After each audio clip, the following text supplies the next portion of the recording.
Third member's motion, regulating beauty industry. Members who would like to speak in the debate on the motion, please press the request to speak button. I will now call upon Ms. Helena Wong to speak and move the motion. Ms. Helena Wong. Mr. President, I move that the motion as printed on the agenda be passed. Somebody say the love of beauty is human nature, and is nothing wrong. It's not a sin to hope to be beautiful. In fact, the beauty service industry is going to recruit male as well as female clients. So I hope that the male counselors will remain. You should also care for your wife and also your daughter, because they may be patronizing these beauty service or medical beauty service. Some people say that women would give their lives for beauty. Well, I say that if you want to be beautiful, people want to be beautiful, and they receive beauty service. When they do so, they want to have beauty and they want to have life. They will not give their life for beauty. The issue before us is regulating the beauty industry. The focus of my motion is medical beauty service. That the issue has caught attention of the public because of the rise in medical technology. Medical beauty service has developed rapidly and has become a lucrative business. And some such companies have been listed and have made a lot of money. If you check the internet and you put plastic surgery, medical beauty service, so on and so forth, you can see many websites. They claim that they have professional medical team. They have a team of healthcare workers, including plastic surgeons, ear, nose, throat specialists, nutritionists, and physiotherapists. They have a whole team of healthcare workers in the beauty service. They are being recruited by beauty parlors, or the beauty parlors can refer their clients to the healthcare workers. Is there any regulation? We think that the scope has gone beyond ordinary beauty service. Say, ordinary beauty service include the provision of mask or skin care. But we are not talking about basic beauty care today. We are very concerned that they claim to be a beauty service, but in fact they are going through medical procedures. For small and medium-sized beauty service, or beauty salons, they will not make a lot of money. They can't become listed companies. But these companies have become very big because there is no regulation by the law, and the products sold by them have gone beyond ordinary beauty service. They have medical devices, and they have, say, IPL machine or laser machine, and they also have invasive service, say, for example, injection, lamb placenta, essence, injection. They say that if you receive an injection, it will protect your uterus or womb, and it will help your fertility.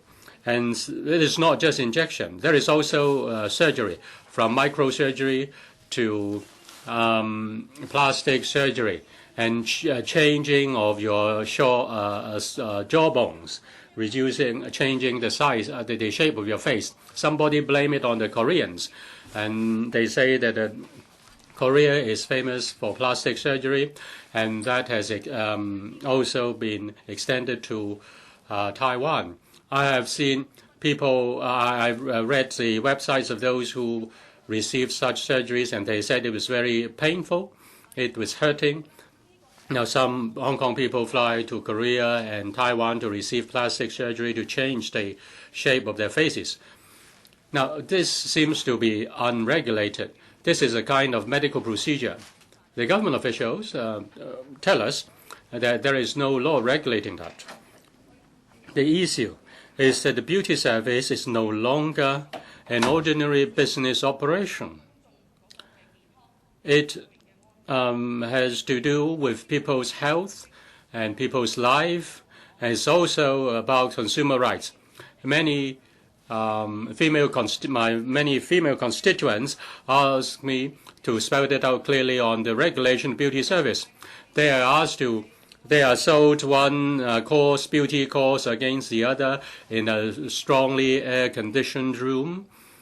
And when they are being sold these products, they really don't know the details of such products or beauty courses.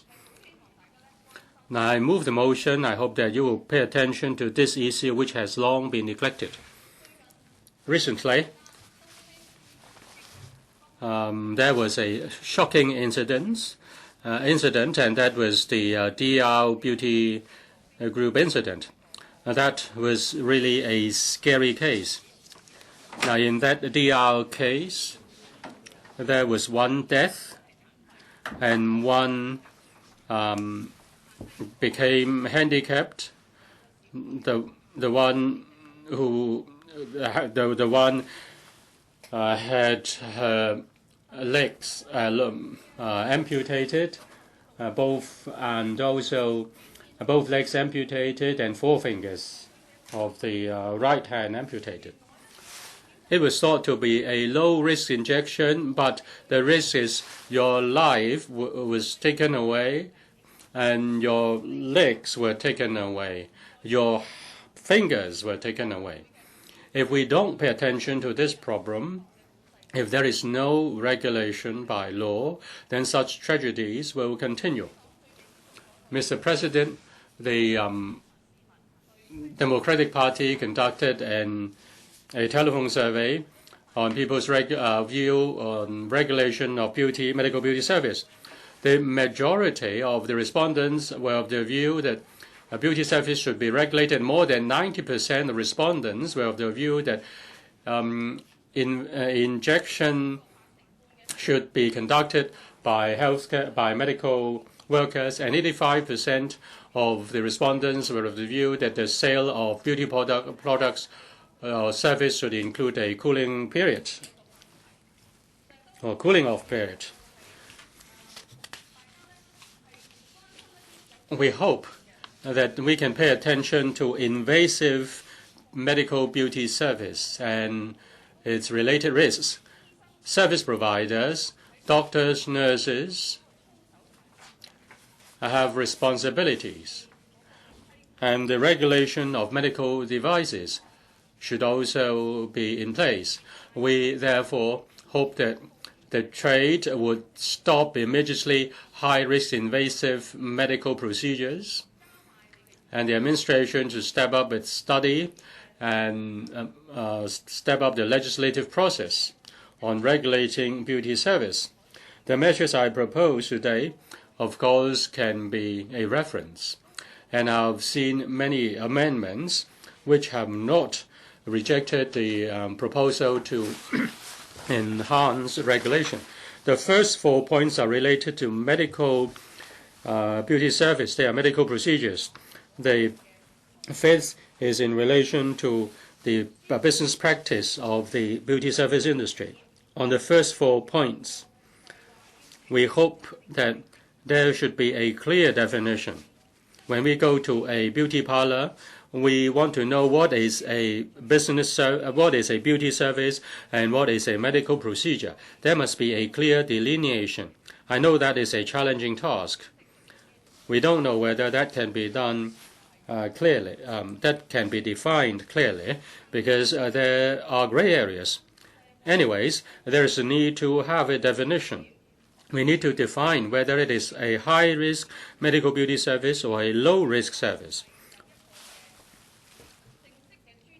We need a professional assessment, and qualified healthcare workers, only healthcare workers should be allowed to carry out such high-risk procedures. The second point is on disclosure of risks. The death and handicap cases are really tragic, and our hearts go out to the victims. But nobody has ever thought that receiving a beauty procedure will lead to giving up one's life or giving up one's limbs. When such products are sold to the customers, have the customers been fully informed of the risks? Shouldn't it be a required procedure? Somebody told me that materials injected was for the cure of terminal cancer. The medicine was used to cure terminal cancer rather than for beauty purpose. If you are approaching death, you may want to take a high risk and receive an injection which may have very strong side effects. But does the customer know the product he or she bought has high medical risks? The disclosure of risk has to be clear, and the clients should be fully informed. The law should prohibit the provision of high-risk medical procedures simply for the purpose of making money. The third thing that has to be defined is responsibilities.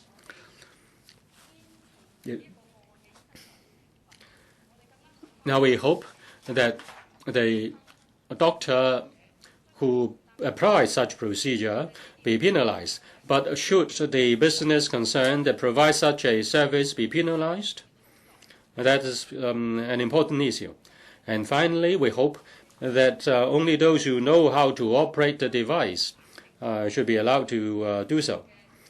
As for the cooling off period, it should be applied to the beauty service industry across the board. We hope that there can be a review of the Trade Descriptions and Fair Trade Practice Amendment Ordinance. With these remarks, I urge members to support my motion. I now put a question to you, and that is Dr. Helena Wong's motion be passed. 8 members wish to move amendments to this motion. This council will now proceed to a joint debate on the motion and the 8 amendments.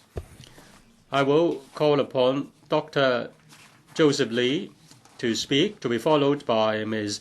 Alice Mack, Dr. Kwok Ka-ki, Mr. Chen Hang Pan, Mr. Vincent Fang, Mr. Chen Chi-chuen, Mr. Ronnie Tong, and Dr. Leung Ka-lau respectively, but they may not move the amendment at this stage. Dr. Joseph Lee. Thank you, Mr. President. I'm grateful to Dr. Helena Wong for moving this motion. Now, today we talk about the regulation of the beauty industry. Probably the Secretary will rise and say that he doesn't know whether it is of relevance to his portfolio because it's more about food and health. And for the beauty industry, it has more to do with retailing and other businesses. However, we should be talking about medical beauty. The other day, I talked to Dr. Leung. We used to see such advertisements in the streets, and then they talked about the eyelid surgeries. And then we used to call them plastic surgeries. But then it's for cosmetic purposes. Nowadays, of course, lady members would tell you that you don't need to go under the knife, and then you can still get double eyelids by sticking some tape on your eyelid. I think today's motion isn't so much about the regulation of the beauty industry, because we do have a code of trade practices for the beauty industry. It's a voluntary one in conjunction with the Consumer Council. So for the beauty industry, currently it is not being regulated, and no policy bureau is responsible for the regulation of the industry. So I hope that we can have it regulated. Probably has to do with the chief secretary, but she's not here, and unless we're talking about the old age living allowance, she won't be here. So who should be qualified as beauticians? I think if we have got such a regulatory system, then it's easier for the secretary to tell who should be responsible. Now, if the director of Bureau thinks that it's a job for the secretary, then so be it. Now, on this occasion, we have got 1 fatality and 3 seriously ill. It asks the question, what is meant by medical beauty? If we have invasive acts, would it be regarded as something for cosmetic purpose, or would it be regarded as a medical act which has been carried out unlawfully and carries high risk? So I think today we need to face the question squarely. And other than regulating the business itself, I think we should also define clearly what is meant by medical beauty. Do we actually have medical beauty? And where and who should carry it out? Probably the Secretary for Food and Health would say that a report will come out from the steering committee in a year's time. We have a lot of ordinances, Cap 138, 156, 161, 428 and 549, 132, 174, etc. for the personnel. And then we have also got a piece of ordinance overseeing the irradiating devices. Procedures are also under governance, and other legislation governs the venues. And then undesirable medical advertisements have also been under control. Well, in fact, I've been told that if I want to become younger in 12 weeks' time, if I want to have better skin conditions, then I should receive an injection. Is it a new undesirable medical advertisement? I understand that according to the government statistics, between January and August, there were only 8 cases or 10 cases of successful prosecution. Now, I spent over a minute's time to look at the various pieces of legislation supposedly imposing control. But then for high-risk medical acts within the realm of medical beauty, I don't think they are being regulated. Therefore, SFH, don't wait for the report from the steering committee. You have to embark on some specific action so that the high-risk medical acts being carried out on the venues of beauty salons will be brought under direct control. Just now, I read out the titles of a number of legislation, but I'm afraid they cannot effectively regulate such acts. And together with the undesirable advertisements and given the low rate of prosecution, I'm afraid that citizens who don't just go after facial treatments or IPL treatments, they may undergo high-risk medical procedures. They have something extracted from the body, and they think that by putting it back, they can become more beautiful. This is exactly what went wrong on this occasion. Well, when you take out something from your body and put it back again, but then such things are being carried out on premises not subject to any control at all. Now, the Secretary would probably say that laboratories are being regulated, but then the director must be a licensed person and a qualified person. But then for me and Dr. Leung to open a laboratory, if I employ somebody to oversee it for us, all the business procedures will just be the subject matter of a business registration certificate. As long as I pay sufficient money for a person to put down his name when a signature is needed, then so be it, and I don't need anything else. But in fact, samples may be contaminated. I can only say that it may have been contaminated because the report hasn't been issued. If you inject something which has been contaminated into the body of a person, it is of course high risk, and it is an invasive procedure. And nobody knows that it has already been contaminated. I think this is what happened. And at each and every stage, there isn't any regulation, and therefore we have this act of misfortune. Maybe the secretary will say that it's got nothing to do with your work, but I'm sure you need to oversee the work of the laboratories. Currently, laboratories aren't really subject to much control. And then I would like to turn to something else. Secretary, can you define what is medical beauty, what is invasive medical beauty services? The Secretary has talked about administrative guidelines. I think we need such guidelines so as to have a clear definition. And then people can have their mind assured, because even in the eyes of the government, certain acts are invasive medical procedures, and they can only be carried out by registered and qualified personnel. And then through public education, members of the public can make the right choice.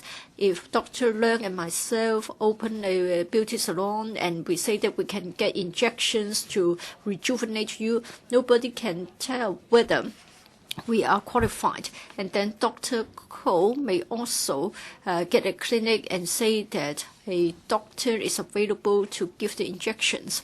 I think if we have the administrative guidelines, then we can fill the gap. And the Department of Health must discharge its duty and must exercise more vigilance, so that advertisements saying that some people my age can get rejuvenated will no longer appear in the street.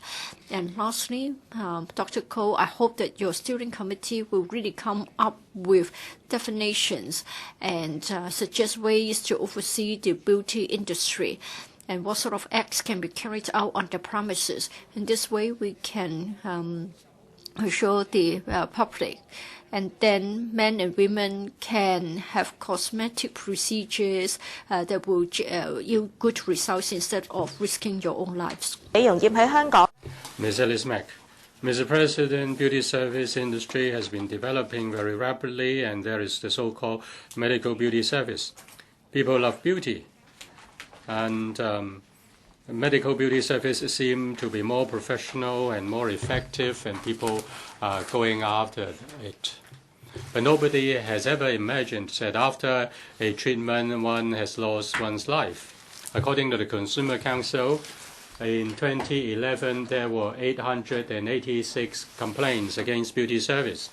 In comparison with 2010, an increase of 10%. 26% of the complaints are related to selling practices. As for injection and plastic surgery, in the first 9 months, there were 19 complaints. Last year, there were only 12 complaints altogether.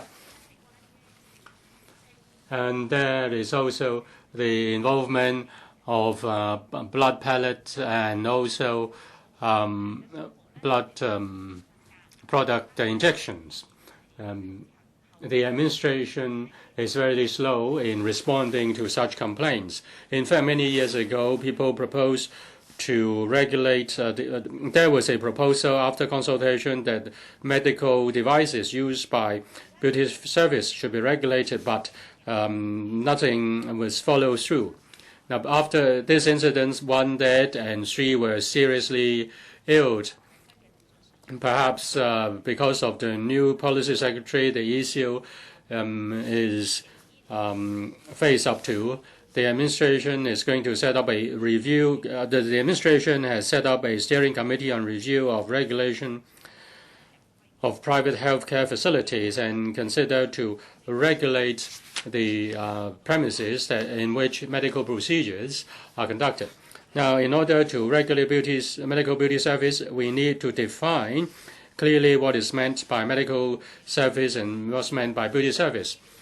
Now, about the beauty service I mentioned include medical procedures, but since there is no rule, the administration is not able to clarify what is meant by medical procedure, and ordinary citizens cannot cannot make a suitable decision. If there is a clear decision, consumers know what to choose. And we have also contacted the petitions. There are 2 unions under the FTU who have members, whose members are beauticians. And in the unions, there are very clear guidelines. The point is, they don't know what is permitted and what is not permitted as far as the medical beauty service is concerned.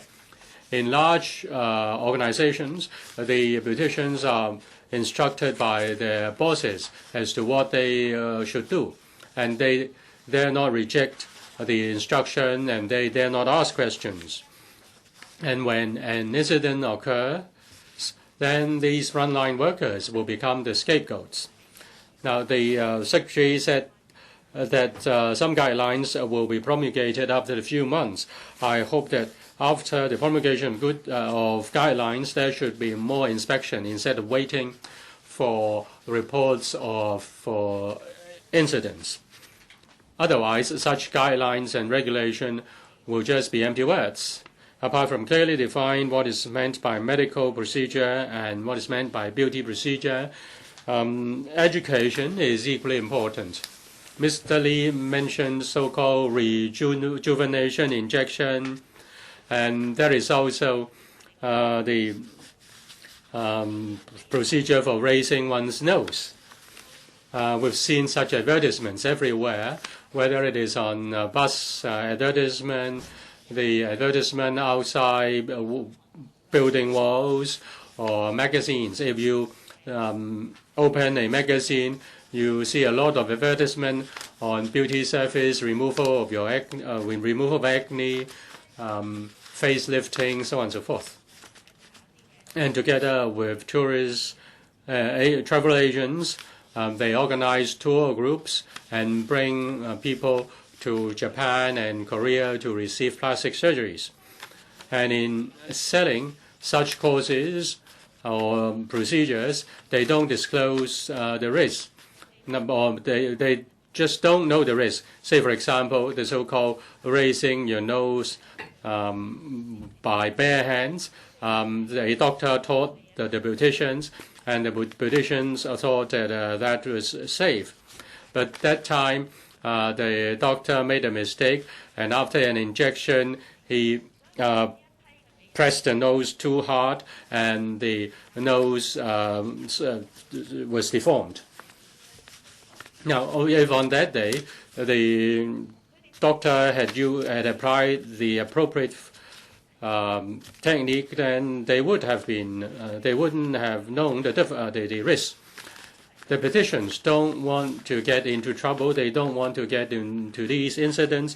They don't want the image of the beauty service to be tarnished. We hope that the administration will issue clear guidelines as soon as possible and conduct inspections and help the trade to continue with the business.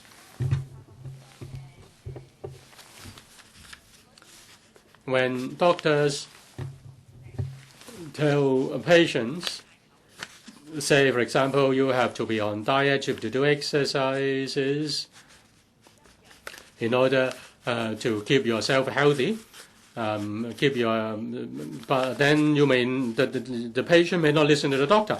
But if the patient if the doctor tells a person that by an injection you will become younger, then they will listen.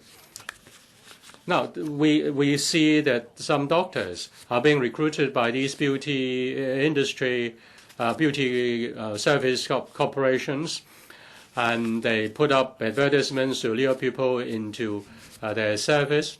And then do we need to wait for the accidents? And if there is an accident, they blame it on the doctor, they blame it on the frontline beautician.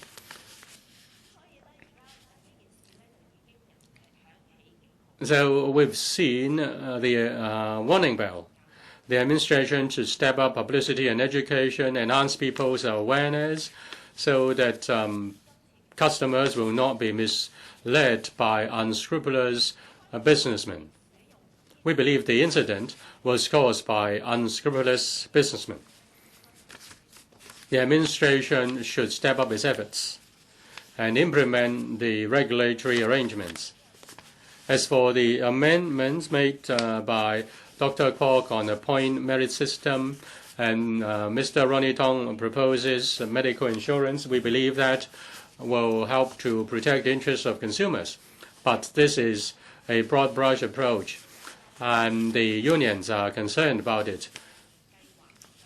To enable our proposals to be implemented, we hope that these the merit point system or medical insurance arrangements should be put up for consultation as soon as possible. Vincent Fang, in his amendment, crossed out the cooling-off period. We think that has ignored the interests of the consumers and cannot be acceptable. The cooling-off period is very important.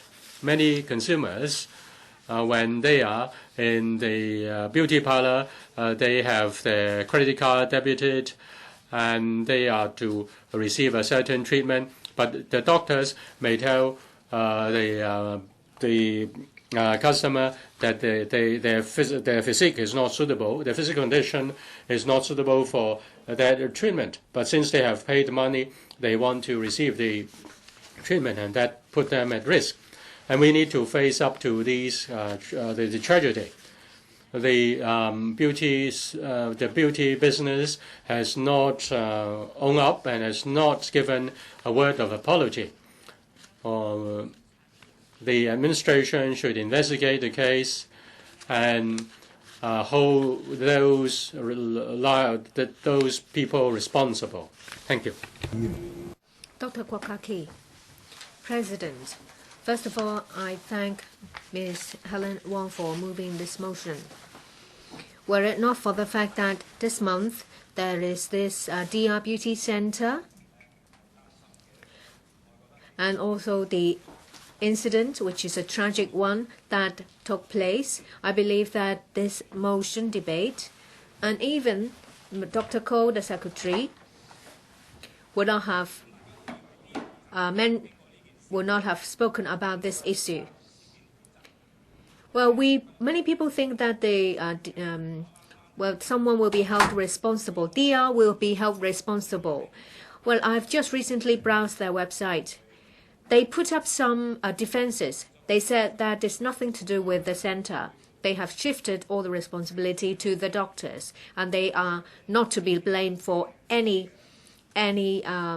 They were not to be blamed, and they will not be held responsible. And they continue to promote about the chin reduction, some light laser-based cosmetic surgery, some liposuctions and things like that.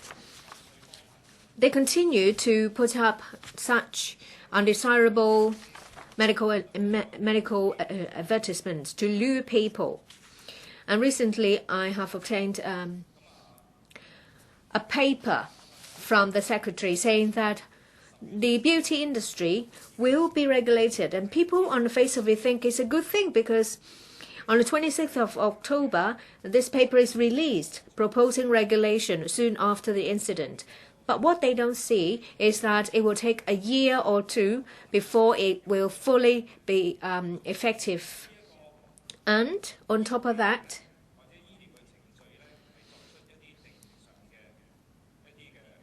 when it comes to definition of beauty services or medical procedure, they have yet to do it. But this is something that has to be done.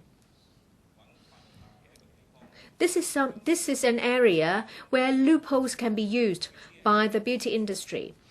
This time, it involves intravascular infusion or injection, and it was a tier 2 when it comes to low risk in medical procedures in hospitals.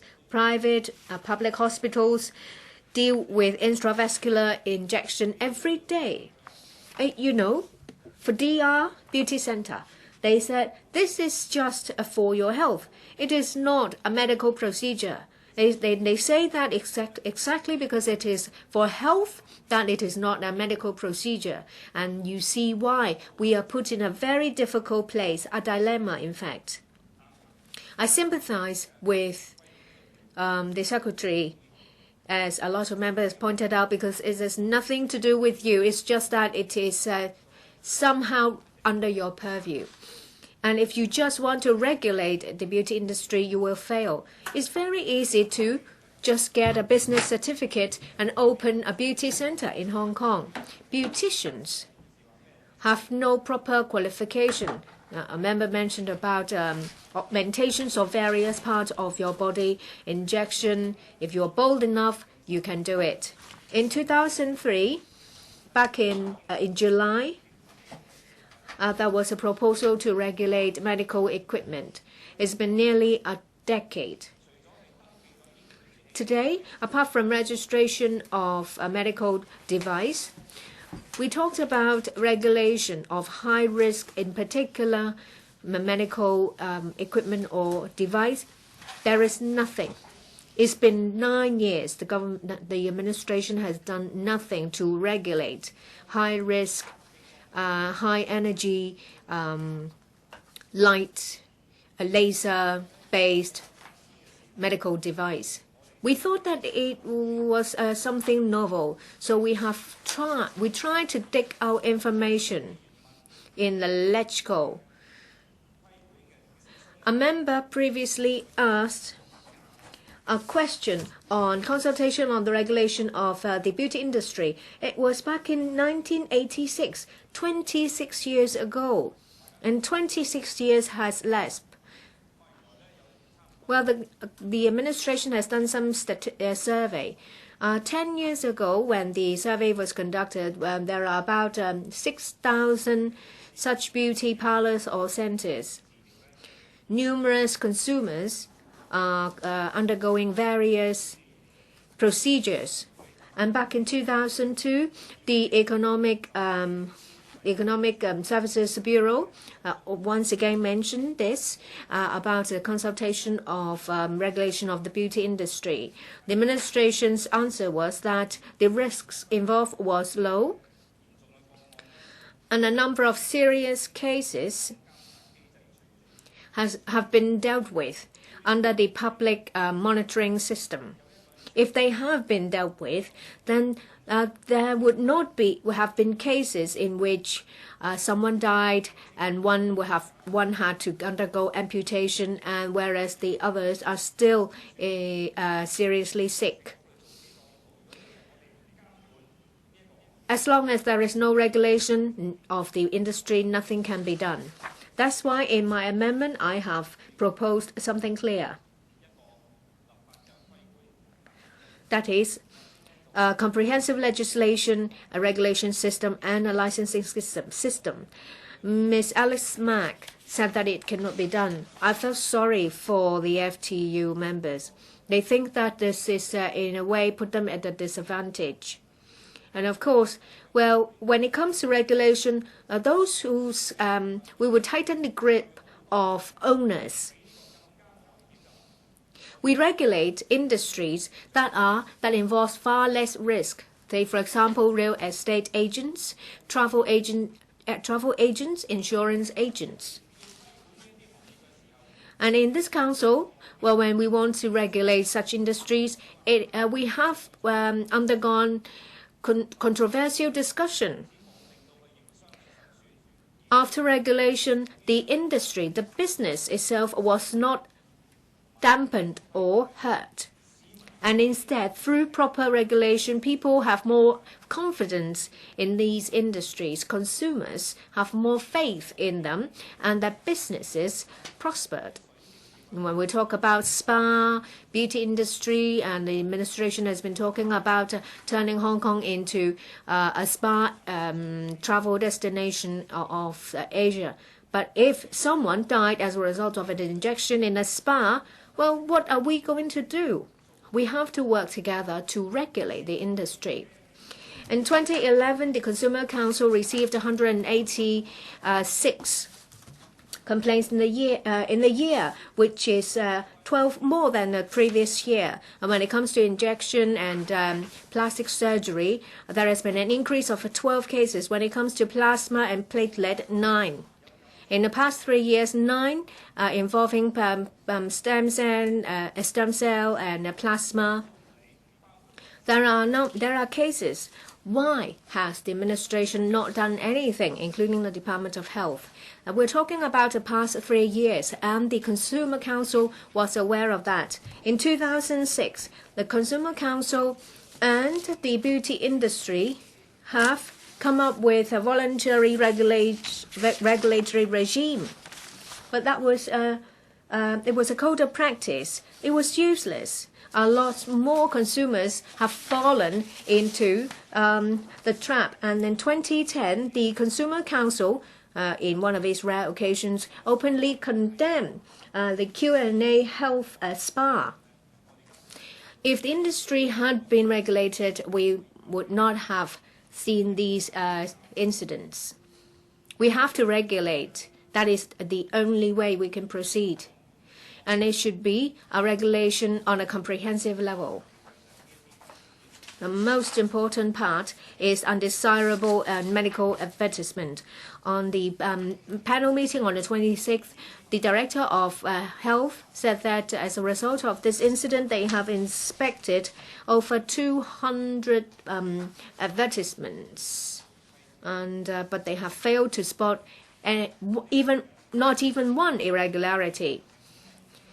We can see that these undesirable medical advertisements are blatantly misleading, but there is nothing the administration can do. So after the original motion and the amendments, well, I see that the administration still used the paper submitted on the 26th. And there is very little chance that we can protect consumer rights. I so submit. Mr. Chen Hengpen. Mr. President, I say it is human nature to go after vanity, and in fact all ladies are proud of their beauty, and in fact this has been so since the old days. With the advancement of technology, human beings go after external beauty, fashionable clothes, and they also want to keep their body shape and their youthful appearance. They want to correct anything that is not perfect enough. However, if you want to add anything to your body, or if you want to take away anything from your body, it will involve a lot of risk. Recently, some citizens had injections from a company for medical beauty purposes. They suffered from complications, and there was even one patient who died. It is regrettable. It shows that medical procedures and beauty services have the lines blurred, and it means that it is difficult for citizens to make a judgment. I hope that through today's speech, I can share with you my observations. Dr. Helena Wong moves a motion to regulate the beauty industry. I want to emphasize that for this unfortunate incident, we have more than just a beauty business and clients. In fact, we have got a doctor who is responsible for the treatment. And in fact, internationally, we haven't got a standardized definition for medical beauty. So if Dr. Wong is only interested in regulating the beauty service industry, then it is far from being comprehensive. Let me cite from the statement of the Secretary for Food and Health. He said that for this incident is clearly a medical act, and it is a medical act which carries risk. That's what he said. And in fact, the DAB carried out a telephone survey. 60% of those interviewed told us that they didn't know what's meant by medical beauty services. Therefore, we have to start with a clear definition. What actually is meant by medical beauty services, especially beauty services involving a medical element? We need a clear definition. Explain it clearly to the public so that they know what is medical beauty services. After making this first step, what happens next is that for medical beauty services, we have to group them into medical procedures and also medical and cosmetic treatments. We find that for the beauty industry, it provides a whole range of services: makeup, hairdo, nails, laser, IPL, and also restructuring your body shape, etc. All of them will be regarded as beauty services. Beauticians, medical staff, and other professionals may be involved in the delivery of the service. And in fact, they are of different degrees of invasiveness. Say, for example, clearing your pimples, removing your pigmentation, laser, and also implants. In the case of Singapore, they draw a line and assess the risk in relation to the degree of invasiveness. I don't think it is adequate. We need to look at the case of the UK, for example. They want to find out whether surgery is involved to draw the line. Say, for example, non-surgical cosmetic treatments and surgical procedures for cosmetic purposes. And they also regulate the beauticians and the professionals as to who can carry out which kind of services. There is a clear stipulation. So I hope that for the steering committee that has been formed to carry out the review of the regulation of private healthcare facilities, I hope that a working group can be set up as early as possible so as to categorize the various services, and then we can come up with the relevant guidelines.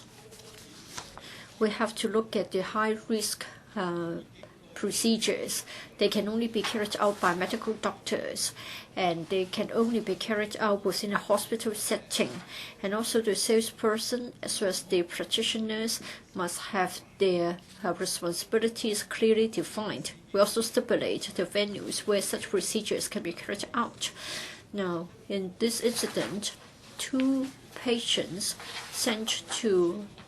were sent to Regency Hospital at the same time, and then the Department of Health was notified of the 2 serious cases.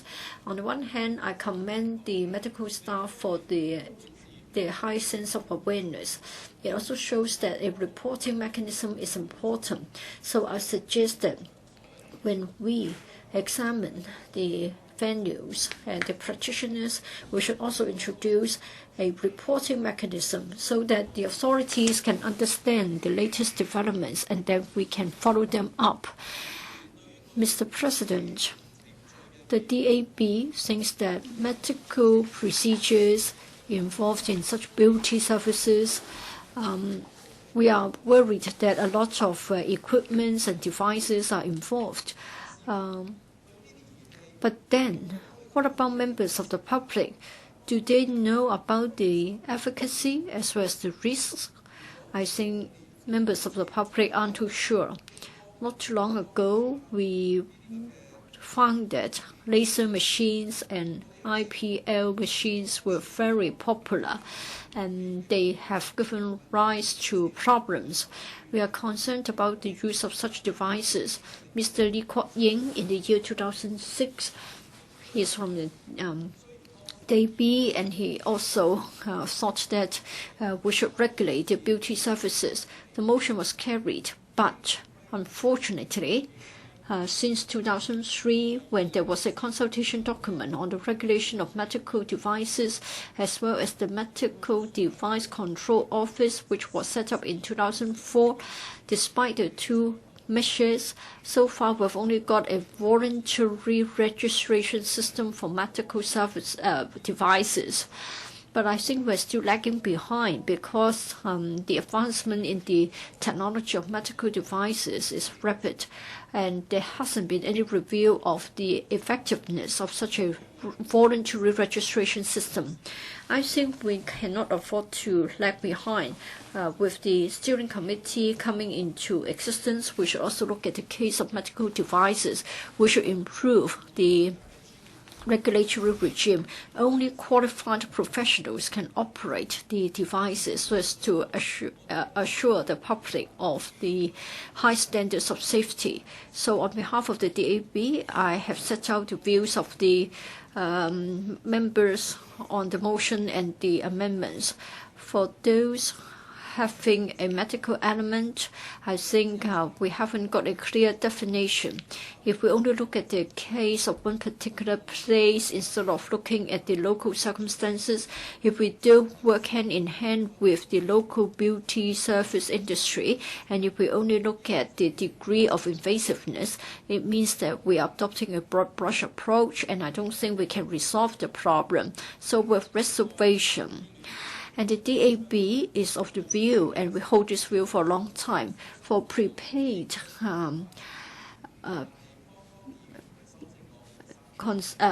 beauty services, we have to be cautious. Mr. Fang would like to remove it. We will abstain from voting on this matter. Mr. Vincent Fang. Mr. President, before I speak, or before I go to the speech proper, I would like to express my care for the victims of the DL beauty service incidents. Now, the police is conducting in-depth investigation, and the FH Bureau will review the regulation of private medical facilities. This is supported by the Liberal Party. If somebody make use of the loophole in the law and conduct inappropriate medical procedures, then the loophole should be plugged to prevent similar tragedies in the future. I think the motion has departed from the theme. The motion is in relation to the incident caused by the intravenous injection. Now, the injection was done by a registered medical practitioner in a clinic. As for the blood injected, it wasn't a product purchased in the market. The blood was treated by a laboratory. It was a medical product. It was a high-risk medical act, and the process involved a laboratory. Not a single beautician or single beauty parlor can provide such a treatment. We therefore should look into the matter from the medical perspective and see whether the regulation of medical behavior or medical act is appropriate. A more appropriate topic should be the regulation of medical beauty service. If that is the topic, then I and the Liberal Party and the beauty service sector will support that. Somebody asked whether the beauty parlors will be let off without any responsibility. Are all operators law-abiding? Of course not. In this incident, as for those who received the treatment were conducted in a beauty parlor, and if the injection was done by the beauticians, that would certainly be in breach of the law.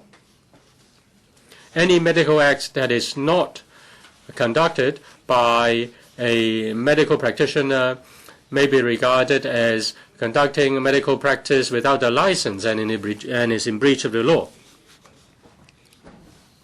So we need to clearly define what is medical procedure and what is beauty service, and who should do what. Say what the medical procedure should be conducted by medical practitioners, whereas beauty service should be provided by trained beauticians. Now, the treatment course was referred to a clinic, and it became a tragedy.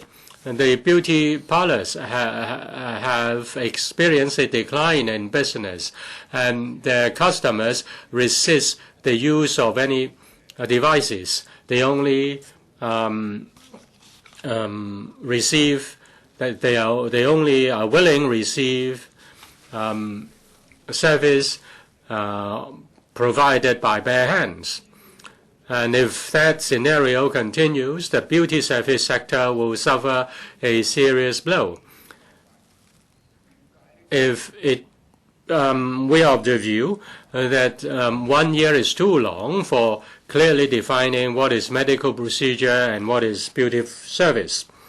I hope the work should be speeded up in the course of defining the service. We have several views. We have the following views. The existing service should be maintained. For example, laser service and IPL service. They should be done. They can be done by the beauty parlors, we hope. And in regulating medical devices, there should be separate regulation for medical devices and cosmetic devices. And we support suitable regulation of beauty service industry. With regard to point 1, 2, 3, and 4 in the motion, the trade and the Liberal Party can support that. When the medical workers are carrying out such procedures, they should receive training beforehand. Now, some doctors who provide plastic surgeries may not have received plastic surgeon training, and they may just be general practitioners or gynecologists. That's the reason for my present amendment. The beauty service industry, like other industries, do have opportunists. People may try to get profit through by going through some marginal practices. We have to deal with such black sheep. Otherwise, we will suffer from criticisms. Now, with regard to the proposal to have a cooling-off period, that is an attack on the beauty service industry. Even if there is a cooling-off period, it cannot cover high-risk medical beauty service. If the consumers complained that they are put under duress and they are sold huge sums of treatment, that was dealt with by the Unfair Trade Practices Amendment Ordinance endorsed before in the last term. 6 malpractices were outlawed, and that can protect consumers. The cooling-off period is not technically feasible. If one wants to rip off a customer, they can really cheat the customers into believing that their products are good for 7 days. And if you allow the credit card sums that can be reversed, then that will damage the relationship between the beauty service industry and the banks. And there is also the issue of commission. A cooling-off period will cause disputes on the sums in relation to commission and also service fees. And with the cooling off periods, consumers may just sign their credit cards and contracts without going through clear, a thoughtful process, and that will only cause further confusion. Now, today's motion is that the administration should regulate high-risk medical procedures. The Liberal Party is of the view that the regulation of beauty service and regulation of medical service should be separated, and we oppose binding the cooling off period to the motion. We therefore we can therefore vote against any amendment and the original motion that carries the cooling off period. We know that many members support the cooling off period, and it's very likely that the amendments and the original motion will be carried. And if the motion and amendments are carried, then my amendment may not be moved. I just want to point out the crux of the matter. The problem is not with the beauty service as far as this tragedy is concerned. I hope members understand the reason behind my amendment and support my amendments. Thank you. Mr. Chen Chi-chuen. President, today we are debating on regulating beauty industry, enhancing regulation of beauty industry. And if we just look at this title, even without the DR incident, we should not object to the regulation of the beauty industry. But if we are to do it, you should realize that it is very, very difficult. In the original motion, it says that the government should urge the beauty industry to stop a high-risk invasive medical procedure. But 3 elements are involved: high-risk, invasive, and the industry. You will have to first well define these elements before you can say that the Council calls on the industry to immediately stop high-risk invasive medical acts. Just now, Ms. Wong said that if you are to define high-risk and invasive medical acts, it's very challenging and very difficult. But if we can't even define these 3 essential concepts, and you ask for that to be stopped immediately, do you have reason? Industry? You're talking about beauty parlors, or just beauticians, or medical or healthcare staff working in a beauty parlor? What is high risk? According to Dr. Kwok, intravascular injection is low risk. Invasive covers as minimally invasive. That includes Botox injection. So should they be stopped immediately? If you can't understand these concepts clearly, then reason is not on your side to ask people to stop it immediately. What is to be stopped immediately and what not? Who is allowed to do these things and who not? And you haven't even specified where. Where can these things be done and where not? I believe the members here will not be able to answer any of these questions tonight. So, in my amendment, I have reservation on these words: immediately stop such acts. Because are we just imposing our will on them?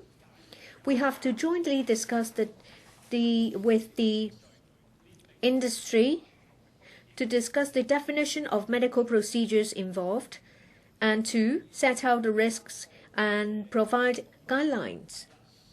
And in relation to the measures proposed, first, to clearly define high-risk and invasive medical procedures and require that only professionally qualified healthcare personnel may carry out such procedures. So,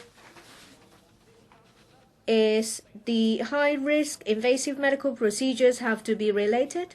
Or is it that whether it is related to invasive medical procedures or not, as long as it is high risk, it has to be done by professionally qualified healthcare personnel only? But in beauty parlors, a lot of doctors and healthcare workers are engaged to deal with such medical beauty procedures. So what is meant by professionally qualified? Are you going to set a threshold that is even higher than existing doctors and healthcare personnel? Or not? Well, if it is the same as existing threshold, then what are they supposed to do? And if not, what are they supposed to do? What about the device involved, and also accreditation and recognition of the equipment and drugs used? In the original motion number 4, to implement a medical device registration system and require that only professionally qualified persons may operate such devices. Before we discuss about whether we can clearly define the scope of medical device the types, can you differentiate what medical devices are used by the beauty industry? Can you, in a rushed manner, implement a medical device registration system? These are areas that have to be discussed by the relevant industry and the medical sector, and I think it is not directly related to the DR incident. And you also said that a requirement is there for professionally qualified persons to operate these devices only. Doctors only? Nurses only? Or you have to have a professional qualification? I'll just bring these questions for your thoughts. And lastly, in relation to measures, we have added certain medical beauty efficacies which have not been scientifically and empirically proven. Such publications should be forbidden. At the moment, in advertisements, they always contain words like clinically proven, scientifically proven, but they are in fact misleading. They deceive customers just to get money out of their pockets. Say, for example, the lymph node slimming or stem cell beautification. Many of them may not stand on medical grounds, but on advertisements, you can say whatever you want. When I used to work in the media, I know that when it comes to the electronic media, the requirements are quite stringent. You will have to have a certain proof before you are allowed to publish them. But when it comes to print advertisements, it is rather relaxed. So the administration will have to deal with this specifically, because such advertisements have made a lot of people suffered. Well, I once was a victim. It was some kind of combusting surgery. It was a Tibetan procedure. Some cotton wool was soaked in alcohol, and then it was set alight, and then it was put on me. Well, and I fell for it. But it's very risky because you can have your hairs burned or your whole body burned up. I don't know whether it's under the scope of Chinese medicine or is it regulated or not. I know the person who performed such procedure on me was not a registered medical practitioner at all. So the issue of regulation that stemmed out from a DR incident, I think the target is not the professional level of medical staff or whether it is high risk or not. A lot of family doctors and dermatologists point out that the DCCIK treatment involved is called CINK in the medical sector. Relevant medical publication points out that it is used it is used on patients with renal cancer, and when there is a spread of cancer, then they are subject to such treatment. The DR Beauty Center, without any authorization or strong grounds, uses on patient, and they took body cells out of the customers and have them processed in a laboratory, and as a result, mycobacterium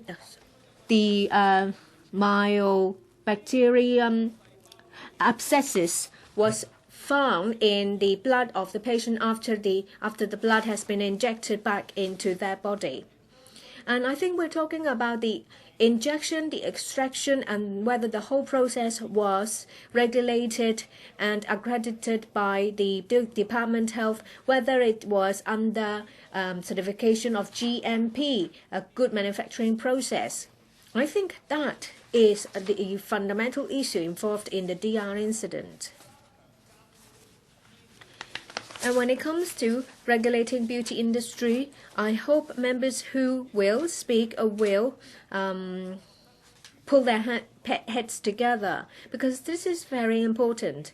If we are to immediately ask for such acts to be stopped, I think we don't have strong and clear grounds. Mr. Ronnie Tong, thank you, Mr. President. Medical beauty service is something popular with the wealthy people in capitalist societies in the 20th century. But then if you go after fashion and yet if you lose your life, then it will be shocking. In the eyes of a government, I don't think it should come as a surprise. I don't think the government should wait for a fatality before it determines to act. The government should have vision. The government shouldn't be acting only after something goes wrong. In relation to this matter, it seems that both the government and some of our colleagues, and many of them, are focused on the definition for medical procedures. I think they try to adopt this perspective to consider ways to regulate the beauty industry. Mr. President, I think if you adopt such a starting point, it will not be adequate. In simple terms, when it comes to medical procedures, irrespective of the wide definition that you're going to give, you can't really include all the invasive procedures. And in fact, for the beauty industry, they do have a lot of invasive acts. For such acts, I think in one way or other may cause infections, and infections may cause various degrees of harm to human bodies. In serious cases, you may lose your life. Even for minor cases, it doesn't mean that consumers should be asked to bear the risk and to suffer from the harm. Mr. President, I would like to cite some simple examples. Serious or high risk involved in cosmetic procedures. Say, for example, for some injectables, our colleagues have mentioned a lot of them. Or you pierce your ear for earrings, you pierce your nose or tongue or your navel or some other parts of your body, so as to put a ring there. Or it can be tattoos on your body. Or it could be some very minor invasive procedures like cutting your hair or trimming the hair in your nostrils. Mr. President, do you recall that in the past somebody had a shampoo of the hair and yet he died from the process that was in the colonial days? How should we deal with such acts? Now, if you simply define it as a medical procedure or not, then the things that I mentioned should not be regarded as medical procedures because they do not aim at improving their health or treating the client of a particular condition. I think it's more for decoration or making you look more beautiful. So do we accept that if it is not a medical procedure and irrespective of the degree of invasiveness and irrespective of the level of risk, we tolerate it and we accept it without querying it at all? And if something goes wrong, who should then be held liable? I think we need to consider the question of liability. In the case of medical procedures, doctors are responsible because they deliver the service, and doctors are individuals, and you can go after the doctors. So it is not difficult. Of course, it is important to identify the doctor. If you don't even know the doctor, then it is a big problem. If you know who's the doctor involved, you know where his clinic is, then it's easy to trace the liability. However, in the case of a beauty parlor, it may fold any time, or even if it is still an ongoing concern, but you will be surprised to find that they've only got $1,000 as the paid-up capital, or it is already heavily indebted and there's no way that they can refund you or compensate you, then where can you get your redress? That's why I would like to come up with an amendment. This is because, of course, we have to find ways to prevent unfortunate events to occur. At the same time, we need to protect the consumers if they're involved in something unfortunate. We want to know whether they can get back what they're entitled to as compensation. Mr. Deputy, if we don't have any regulatory regime for the beauty industry, some colleagues are saying that we can't control it instantly because it will cause many businesses to go bust and many employees will be laid off. Of course, we need a lot of discussion, but prior to that, I think perhaps we should find ways to address the problem immediately. Say, for example, something similar occurs tomorrow.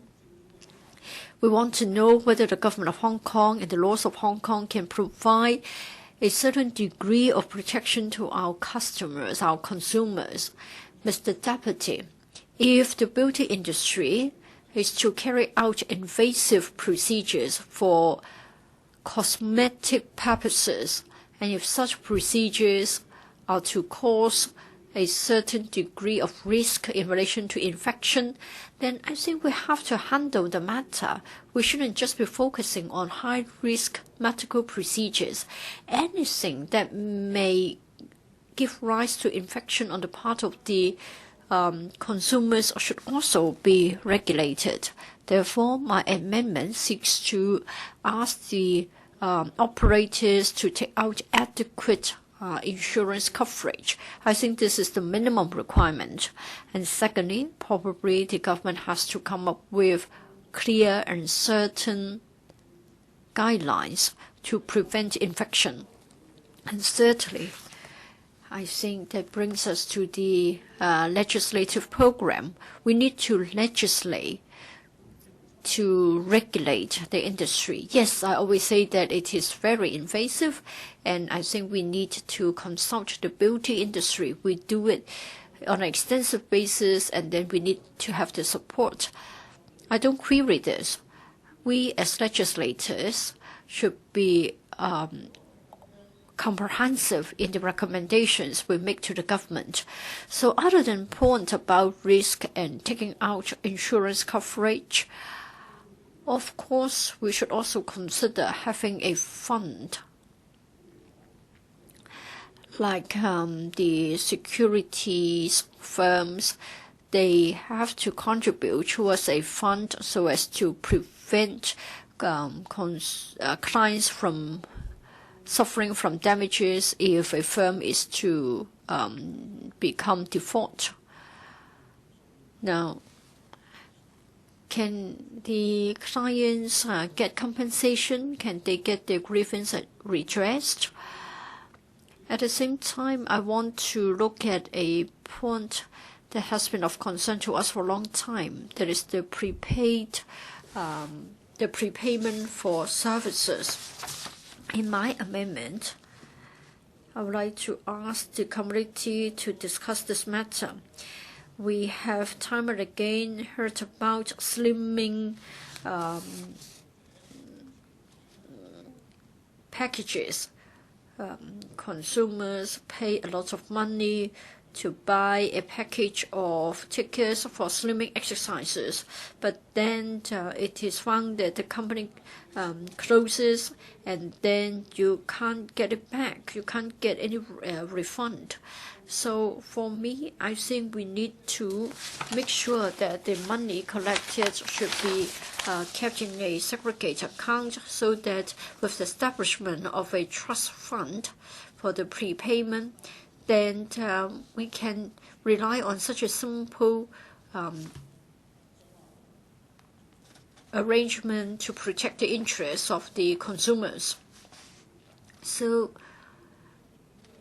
when we try to regulate the beauty industry so as to reduce the risk and protect the rights and interests of the consumers, we should also look at this particular point of the need for a trust fund. And lastly, of course, we show our sympathy towards the patients involved as well as their family members. Dr. Ka-lau. Thank you, Mr. President. The DR incident was tragic.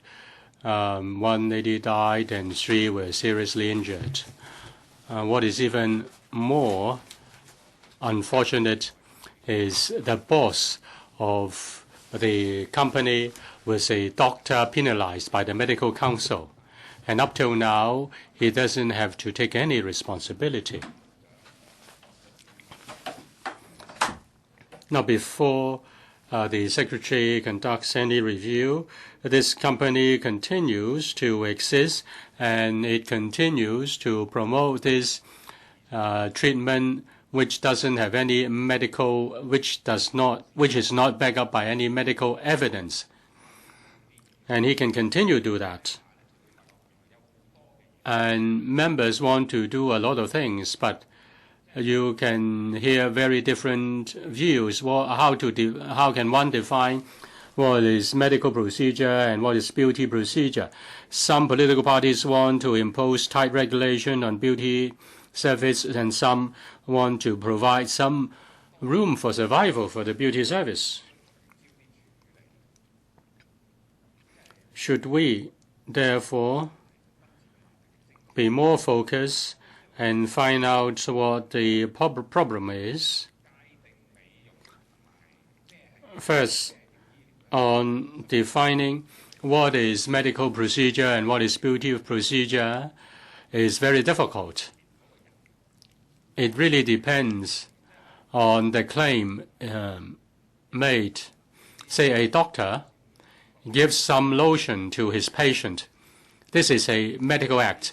But if a beautician gives the same lotion to his or her client, this is not a medical act. So it is rather difficult to define what is a medical procedure and what is a beauty procedure. When we discuss whether we should regulate beauty service and how labor should be divided, it involves involves a lot of interest. Say in the medical sector, there are beauty surgeons, there are dermatologists, and in the beauty service, there are many beauticians. And if you recommend all the procedures are to be conducted by medical workers, then I welcome that. A plastic surgeon requires training of about 13 years of training, and there are very few, less than, there may be just 30 or 40 plastic surgeons in Hong Kong. And you need to have at least 6 or 7 years of training to be a medical practitioner. As for the beauty service, or rather, if there is any regulation, then there will be the regulated and the regulator, and they also have the threshold of entrance. And how should the interests be divided and be shared? I welcome any discussion on that. We hope to be focused and find out the problem and deal with the problem. The crux of the matter is this. Now, the group, the company that is providing the service, that is selling the service, and its boss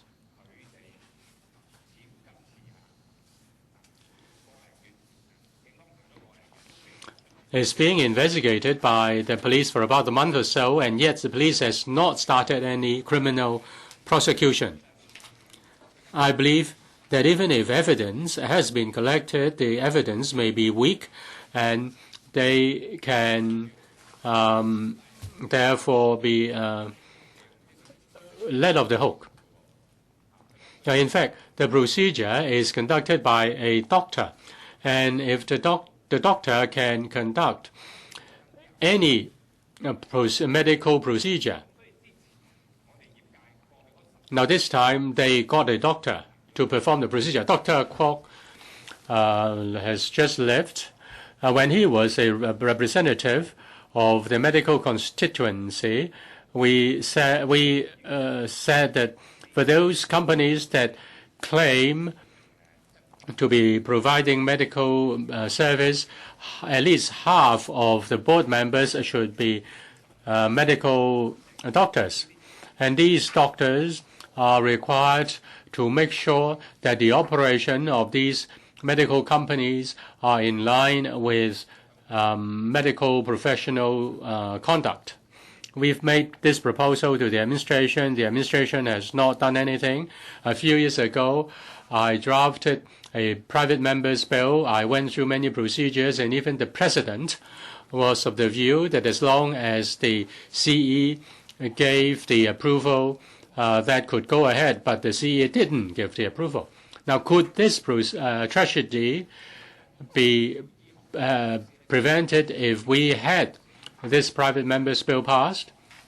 I think it could, because the company did employ a doctor to perform a certain procedure. So the company is a company engaging in medical service. And if half of the board members are doctors, and if they are promoting a treatment that is not backed up by medical evidence, the company will be subject to a complaint. In fact, the complaint will be made by many doctors. Usually, the medical council receives complaints from doctors. The medical council's supervision of the medical council will the medical council does discipline doctors promoting treatment that is not based on medical evidence, and the most serious penalty is delisting. And legislation to regulate medical groups does not depart from just a few, does not have too many tricks. Now, you regulate there is a regulatory body. The body sets out guidelines and discipline procedures and penalties. And my suggestion is in line with such principles. My proposal is rather simple. This is to make use of the existing mechanism of the medical council in supervising doctors.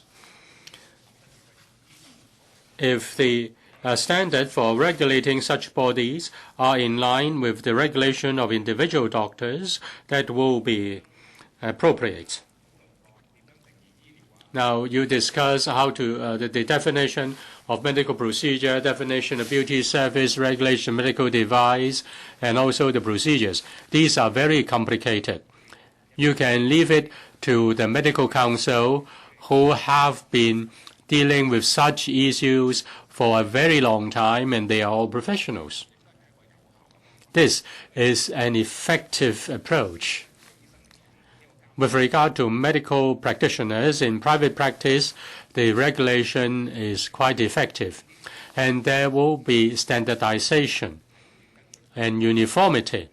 The regulation of medical practitioners will be the same as the regulation of medical groups or medical institutions. In fact, the proposal is not thought out by me. In fact, the regulation of dentists, accountants, and lawyers require the companies engaging in such business have doctors or partners belonging to the same profession, though the proportion of directors may not be the same. Concerning the 2 pieces of land granted to the hospitals, half of the board of the hospitals, half the board members of hospitals are required to have at least 3 years of experience of managing a hospital.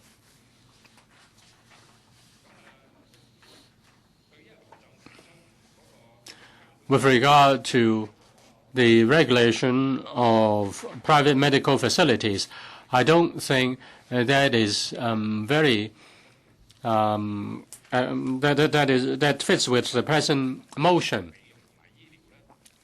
As for even if there is a delineation between medical practice and beauty service, we couldn't have prevented this tragedy. Secretary for Food and Health. Deputy President, first of all, I thank Ms. Helena Wong for moving the motion.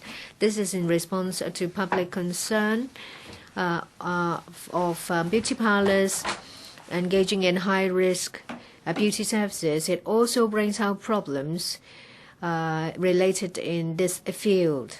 It deserves our further consideration. First of all, I'd like to point out that there are legislations regulating healthcare services and on some beauty services as well.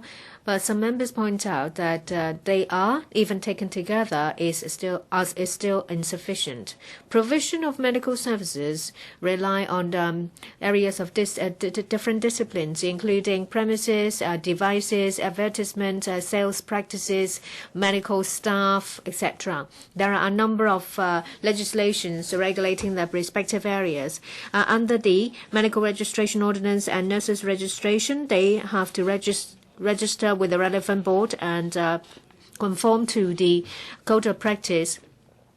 Any misconduct may be subject to disciplinary actions of the medical council. For registered Western medicine doctors, they will be subject to penalties as well. And also we have other legislations, say for example, radiation ordinance regulates the use of radioactive substances, and also human organ transplant ordinance regulates the use of human organs for transplanting. And there are also the undesirable medical advertisement ordinances that restricts advertisements related to medicines and treatments. On premises, as Mr. Chi-chuen has said, we have the hospitals, nursing homes, and maternity homes registrations ordinance, which regulates hospitals, nursing homes, and maternity homes. Medical clinics ordinance regulate medical clinics. Under these 2 pieces of legislation, private medical clinics will have to register with the Department of Health. They have to conform to the requirements set out by the department. Regulation of private hospitals and non-profit making clinics have not seen any amendments since 1960s. They only regulate private medical clinics in a very narrow and restricted scope, and it doesn't cover ambulatory surgery facilities and non-medical clinics involving high-risk procedures. And this is related to what happens in DR, because in their clinic, medical services have been performed. And also for the legislation, they focus on staffing and spatial requirements. There are voices in the community asking for the review of private hospitals and clinics. There are also voices asking for strengthening the supervisory role of the Department of Health to ensure consumer protection and public health. In order to respond to public aspiration, we will embark on reviewing the regulatory regime of private medical clinics and hospitals. Recently, there is a case involving high-risk medical procedure ending in one death and several seriously ill. It also involved a laboratory. This has triggered concern as to the definition of what is now called medical beauty services, which involved high-risk medical procedure. There is still 3 people hospitalized, 2 in a critical condition and 1 in stable condition. The police is conducting investigation into this case. The background information is that in the community there has been widespread use of medical beauty services. Some beauty parlors highlight the promotion of medical beauty services to improve your skin, and is used Botox injection, hyaluronic acid, and radiofrequency, and also various kinds of injections. And even if they are done by doctors, if it is not done in an environment that meet standards, there are medical risks. So we are drawn to the fact that there is a blurring definition between medical services and beauty services, and what are high-risk procedures that should be done by doctors to ensure safety. In response to that, we have set up Steering Committee on Review of the Regulation of Private Healthcare Facilities to review the regulation of private healthcare facilities and also medical services conducted in beauty parlors, and the differentiation between high-risk medical procedure and low-risk and non-invasive cosmetic procedures. The former can only be performed by qualified medical personnel. We thank members' comments, and in the review, we will in detail consider the various views raised by members in relation to the regulation of beauty services and medical procedure. We will also study into whether we need to enhance the regulation of premises in the private sector, say, for example, laboratories that engage in medical procedure. We will also review the regulation of medical devices. 2 members have mentioned about this. We will step up inspections of beauty parlors that may engage in medical procedure. At the same time, we will enhance publicity and education. President, we're very concerned about the quality of beauty services and public health. We will review private healthcare facilities and also high-risk medical procedure and their regulatory regime to ensure public health.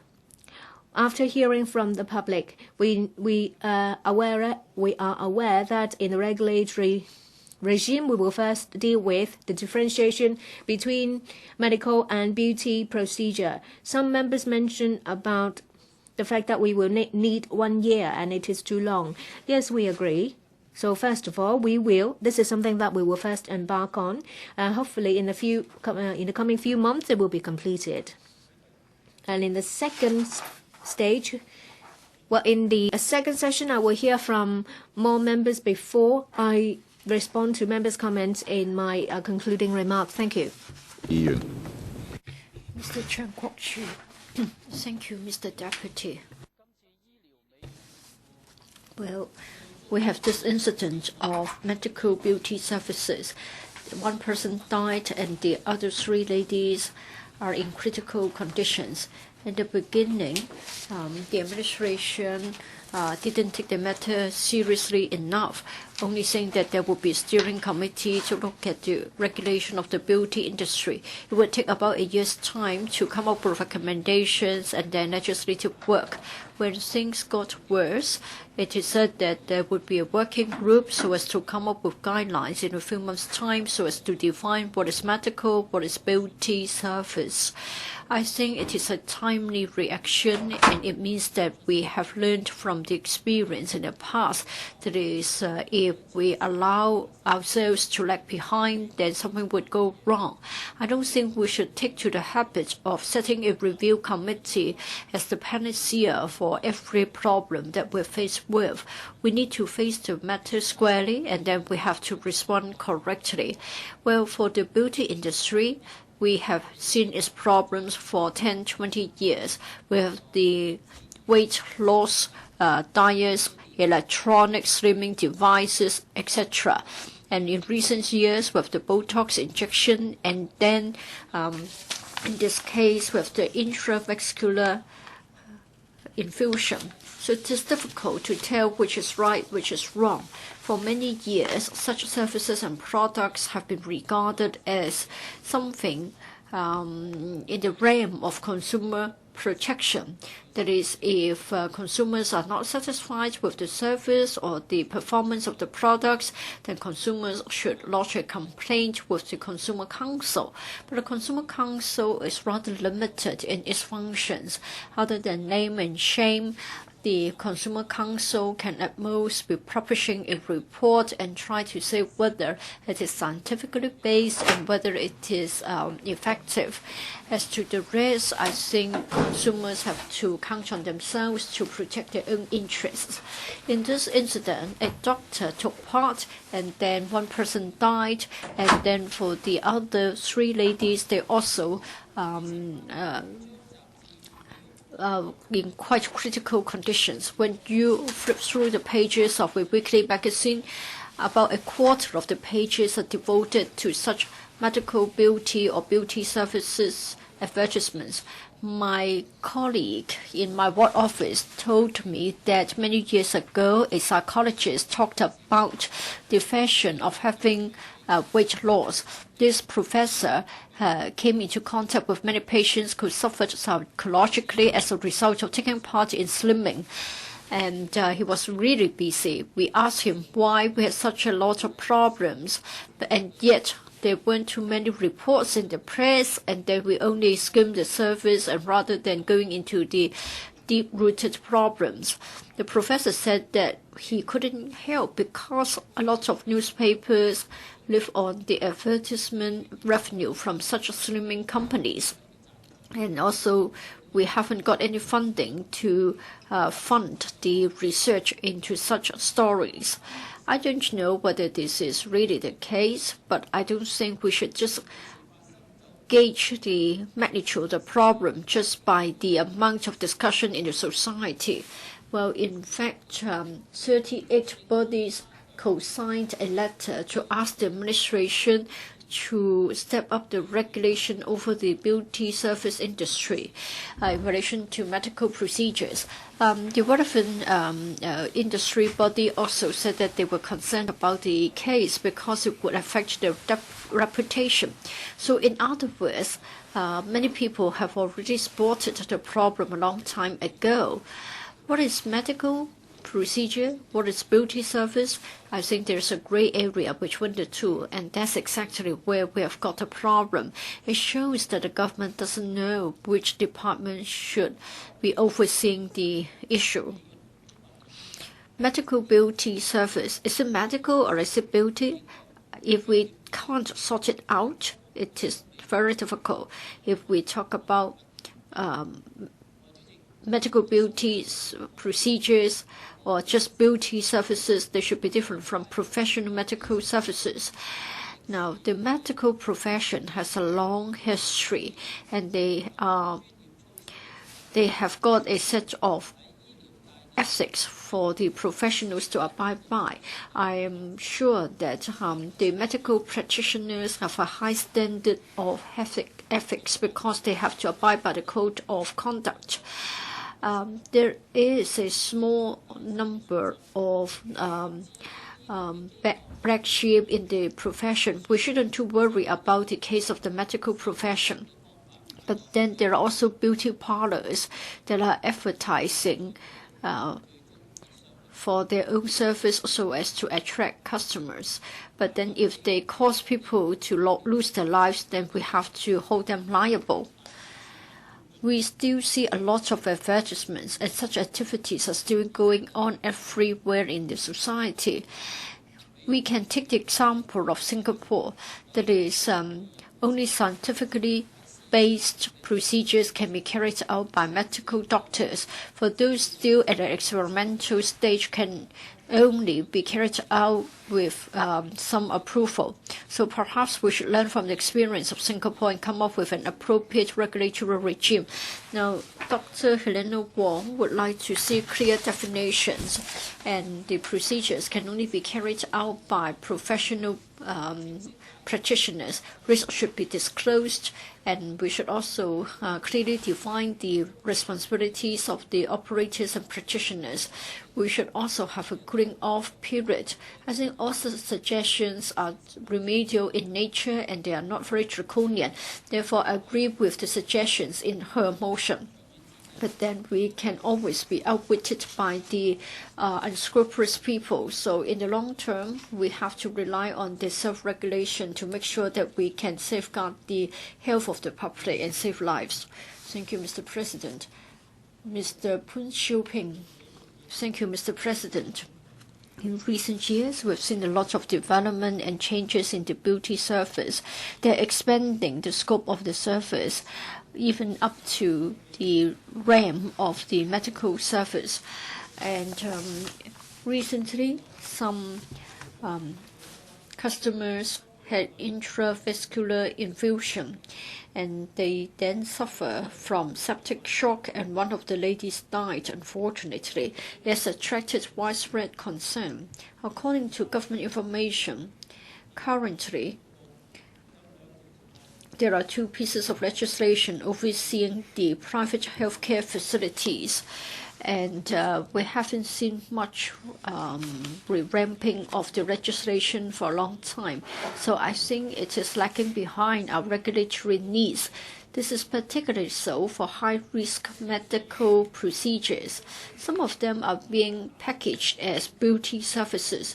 As a result, the people of Hong Kong don't have a strong sense of awareness. Therefore, beauty services with a medical element should be regulated for the sake of public health. I have to point out that for us to regulate the high-risk medical beauty services, when compared with the regulation of the beauty industry as a whole or in general, the two should be separated. According to data, in June 2010, employees in the beauty and slimming industry number 38,000, 40% more than before. So for beauty services that have got nothing to do with medical procedures should be separated from general beauty services. If not, then you are affecting the livelihood of the beauty service industry employees. Now, for medical procedures, they will affect life and limbs, and we have to plug the loopholes. But I don't think more regulation should affect the innocent. I don't think we should lump the general beauty services together with the medical beauty services. So I speak. Thank you. Ms. Elizabeth Quat. Thank you, Mr. Deputy. A lady died because of receiving a certain service provided by a medical beauty company. I want to extend my condolences to the family, and I also want to express my concern and care for those who suffer in the 3 ladies who suffered in the incident. I have to declare interest because I have family members or relatives working in the beauty service industry. I think we should regulate high-risk medical beauty service. This is the major cause of the present tragedy. Regulating high-risk medical procedures can be regulated by the service and sale. As for service, the beauty service industry tell me that there are about 5,000 parlors and they are employing about 60,000 employees. The products and service provided include different types of devices. They are concerned about a broad brush policy, which is made up of simple definition. Invasive means high risk, and only doctors can perform such procedure. If that is the case, many procedures conducted in the beauty parlors will be prohibited. For example, low intensity laser service or IPL or and also microdermabrasion will be prohibited. But if that is the case, then beauty parlors may not be viable, and a lot of beauticians will lose their jobs. There's a need to clearly define what is a low-risk general service provided through the use of beauty equipment, and those who have acquired a suitable qualification can operate such low-risk equipment. Technology is advancing rapidly. There are new devices all the time, and the law cannot catch up with technology. The law should be flexible in order not to impede the development of the industry. The majority of the beauty parlors do not and dare not engage in high-risk invasive procedures or injection procedures. But some medical groups try to solicit customers on the pretext of beauty service, and some beauty parlor may get doctors to perform procedures. I'm in favor of requiring high-risk medical procedures to be carried out by medical practitioners, but I have reservation towards the Singaporean mode. In order to protect consumers, prepaid service should be regulated, and during the cooling off period, contract can be cancelled. In 2010, the DAB, in responding to the regulation of undesirable trade practice, proposed to include prepaid beauty service into the law. And according to the survey by the DAB in 2010, 64% of the respondents were supportive of the proposal of allowing the breaking of a contract within the initial phase. After the closing down of beauty parlors, the DAB proposes that a certain sum should be taken out from the prepaid sum as a compensation fund, and 56% are in favor of the respondents are in favor of the compensation fund. The DAB's survey also indicated that more than half of the respondents did not understand the risk of the advertisements, and many advertisements abuse the term medical service. There is a need to strengthen the regulation of such advertisements, and the trade should be required to explain to the customers the risk and also after effects. There should be a clear delineation of responsibilities, and there should be also a reporting mechanism. The cooling off period for prepaid service will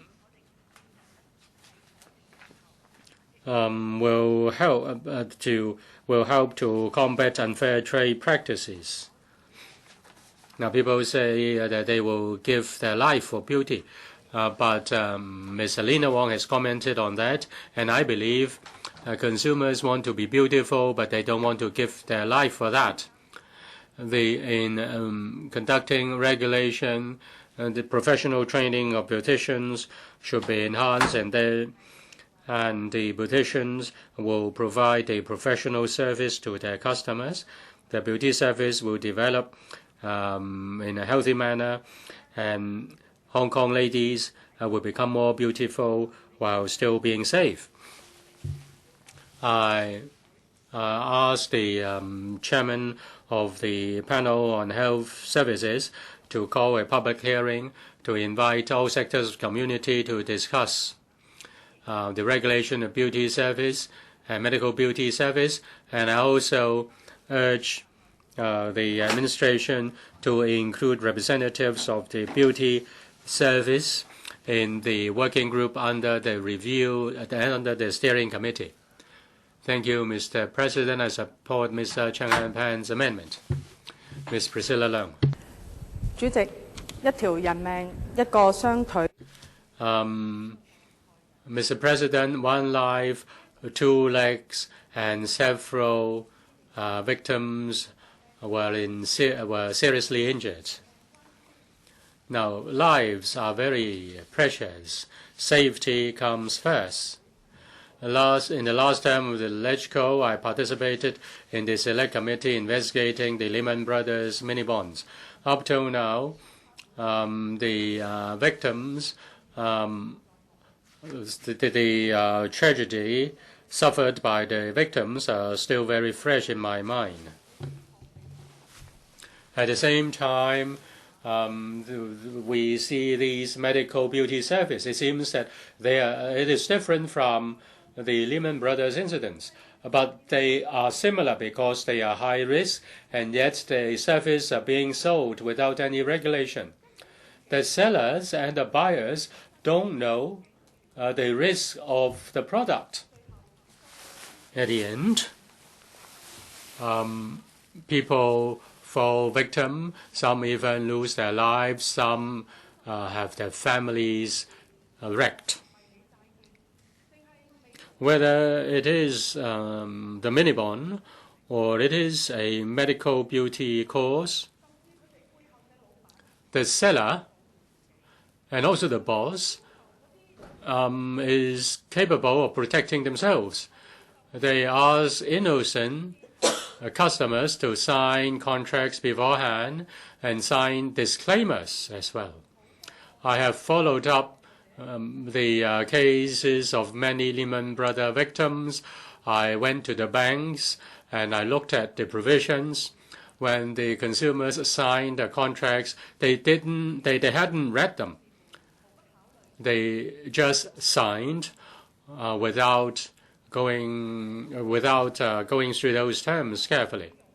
Nobody would have thought that when one received a beauty service, one after signing a contract, one had no recourse. The DR incident leads to a very serious problem. There are many undesirable advertisements. In March, my group conducted a survey. 510 people were interviewed. 41.7% encountered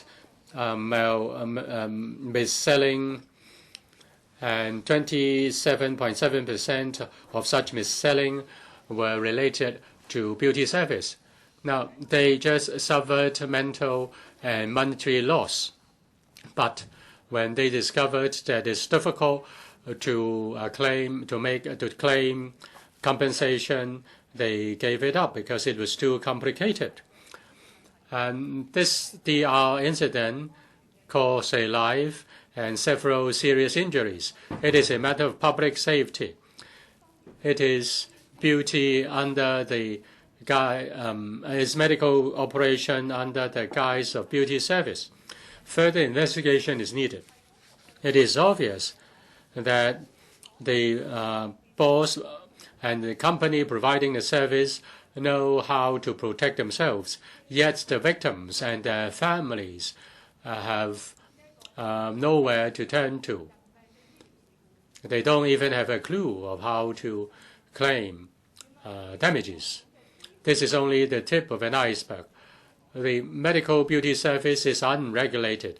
It has grown, it has expanded rapidly. The Consumer Council and the beauty service industry cannot deal with that on their own. Just like the Lehman Brothers mini bonds, they reviewed the loophole in the regulation. It is a matter of threatening public interest and threatening lives. One cannot treat it lightly. Say for the DR incident, up to now, nobody has been prosecuted. Is there a problem with our regulatory system? Is it fundamental?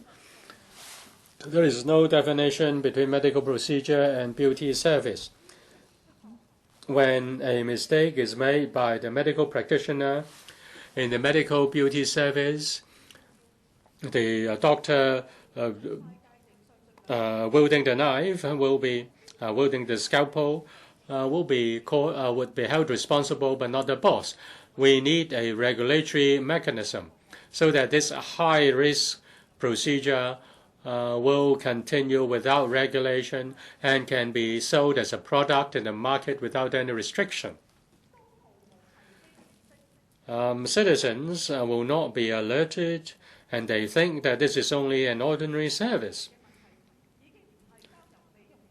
The problem cannot be resolved by self-regulation of the beauty service industry and the medical profession.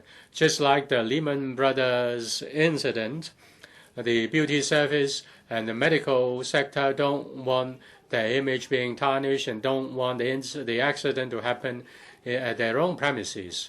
We really need to define clearly what we need to find out what medical procedures are being conducted, what high-risk medical procedures are being conducted under the name of beauty service. And I also support the provision of a cooling period to provide adequate protection. One loss of life is too many. The authority must face up to the issue and take action as soon as possible so that consumers will not suffer. Thank you. Mr. Leung Chi-chuen, Deputy President, if you leaf through any magazines in the market, you'll realize that over 1/3 of the coverage is devoted to various cosmetic advertisement. Say, for example, IPL and stem cell treatment, lipolysis, re-injection of your own body fluid, and also breast augmentation. They all are under disguise of beauty service. So beauty service is not just about facial treatment. In 2006, a beauty parlor used PAAG in breast augmentation. In the end, 6 people will have to go through mastectomy. And it shows that there is inadequate regulation of the industry.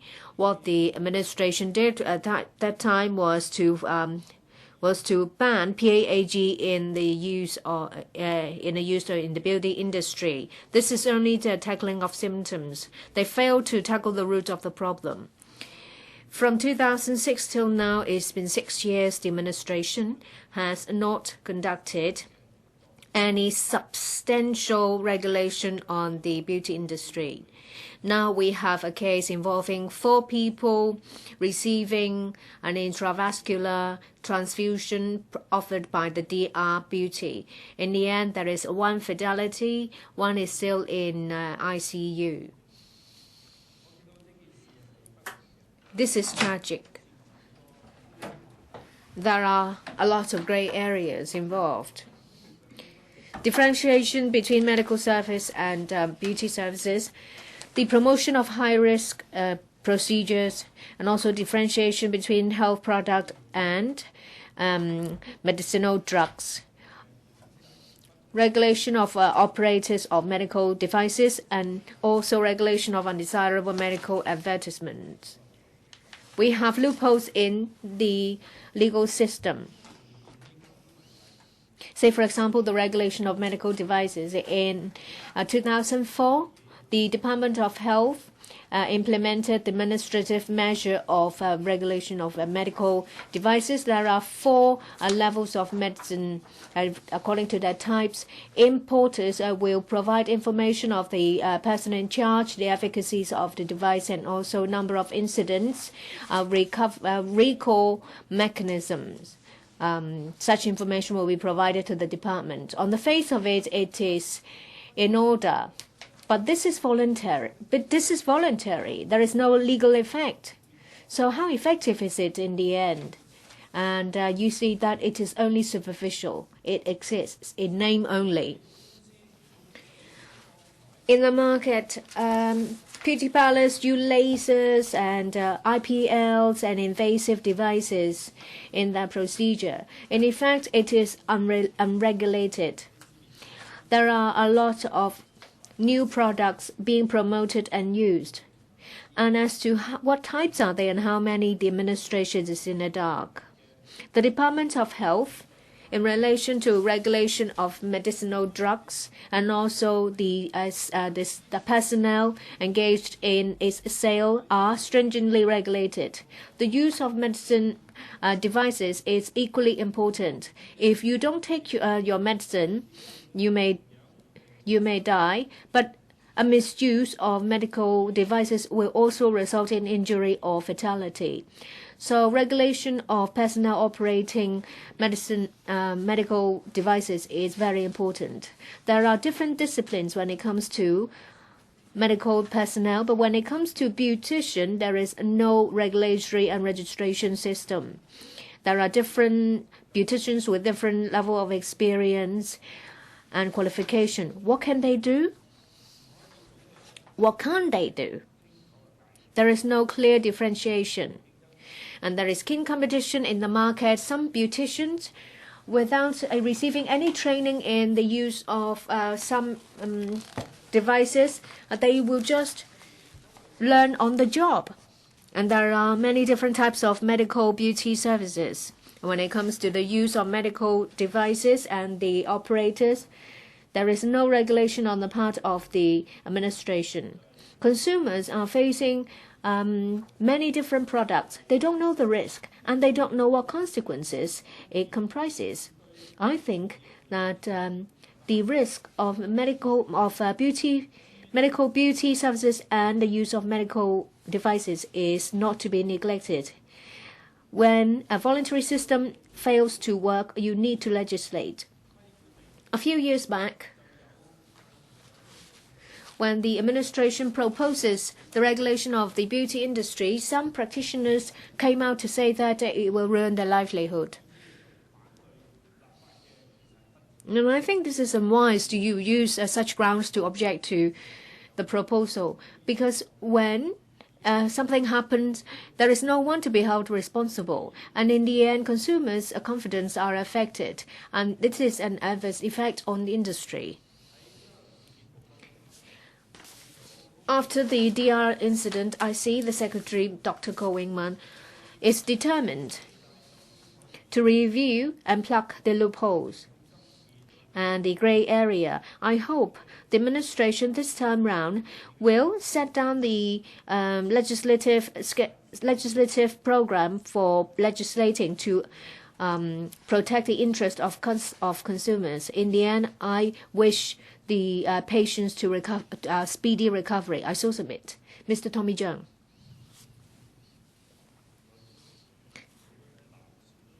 Mr. Deputy, when someone goes to a beauty parlor, whether it's a male or a female, they just want to be more beautiful. They don't want to go for a surgery. But unfortunately, recently, a number of ladies went into a beauty parlor and something tragic happened. There is a fatality, whereas another one has gone through amputation. And this is saddening.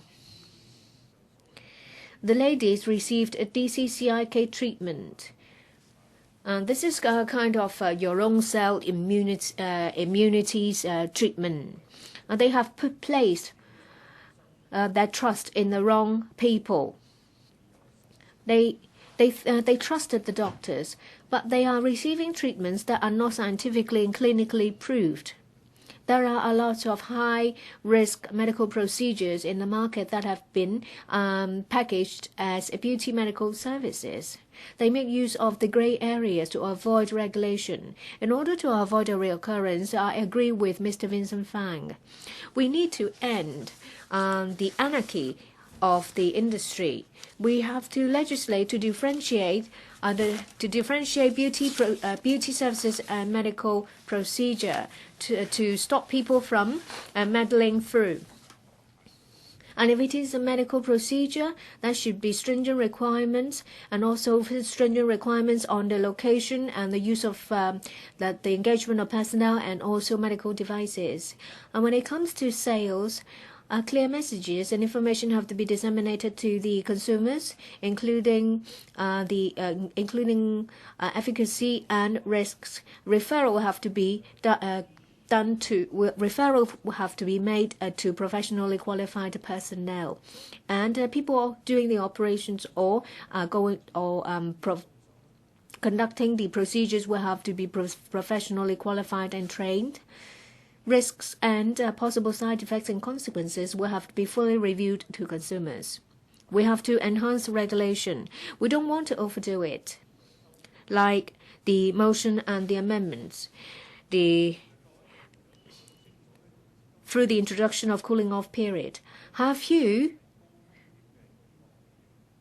Has it occurred to you that the cause of this tragic incident is not because there is no cooling off period, it's because there was no regulation. The impact brought by the cooling off period is very far-reaching and is very controversial. Previously, in the amendment of the trade description ordinance, because of this reason, it was shelved. Say, for example, you have signed a credit card slip and you can cancel it any time, and you can return the services and the product you have received any time. Shops will suffer unnecessarily, and this will also disrupt the normal transaction between the shops and the bank, and some people will have their commissions taken away. And in effect, it encourages consumers not to think it through before they append their signature on the credit card slip. This will adversely affect the image of shops, in particular as small operators. There is no room for them to survive. Previously, if you want to book for a banquet, you will have to place a deposit. And nowadays, banquets are held in exhibition halls or different venues. And if there is a cooling off period, you can, in an exhibition, in a fair, place a deposit with dozens of restaurants and hotels before you make a decision on which one to use. And once you've done it, you will just ask for a refund of the 11 restaurants and hotels. But then the operators thought that they had your business, and they block out the venue for you, and in the end you just ask for a refund and they can't get business back, and then they will suffer. I want to talk about some amendments. Mr. Chi-chuen proposes joint discussion between the authority and the industry, the definition of medical procedures involved in medical beauty care, and the forbiddance of publication of certain medical beauty efficacies which have not been scientifically and empirically proved. I think it is very good.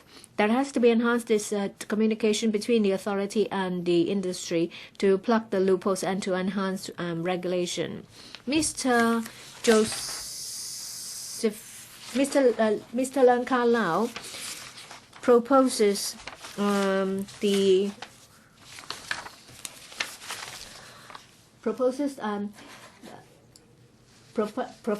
introduction of professional conducts for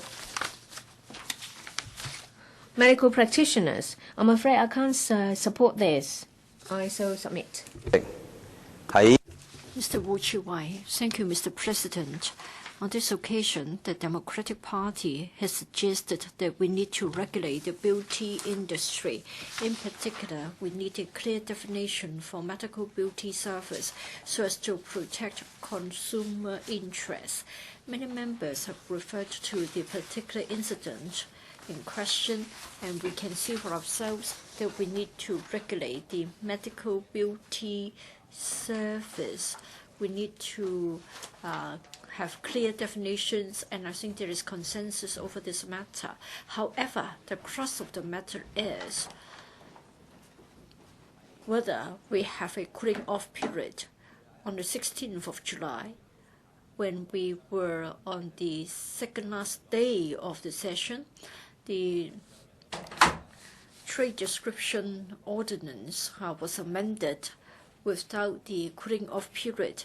It is said that there was a lot of controversy, and therefore the administration deleted the part referring to a cooling off period from the Trade Descriptions Unfair Trade Practices Amendment Bill.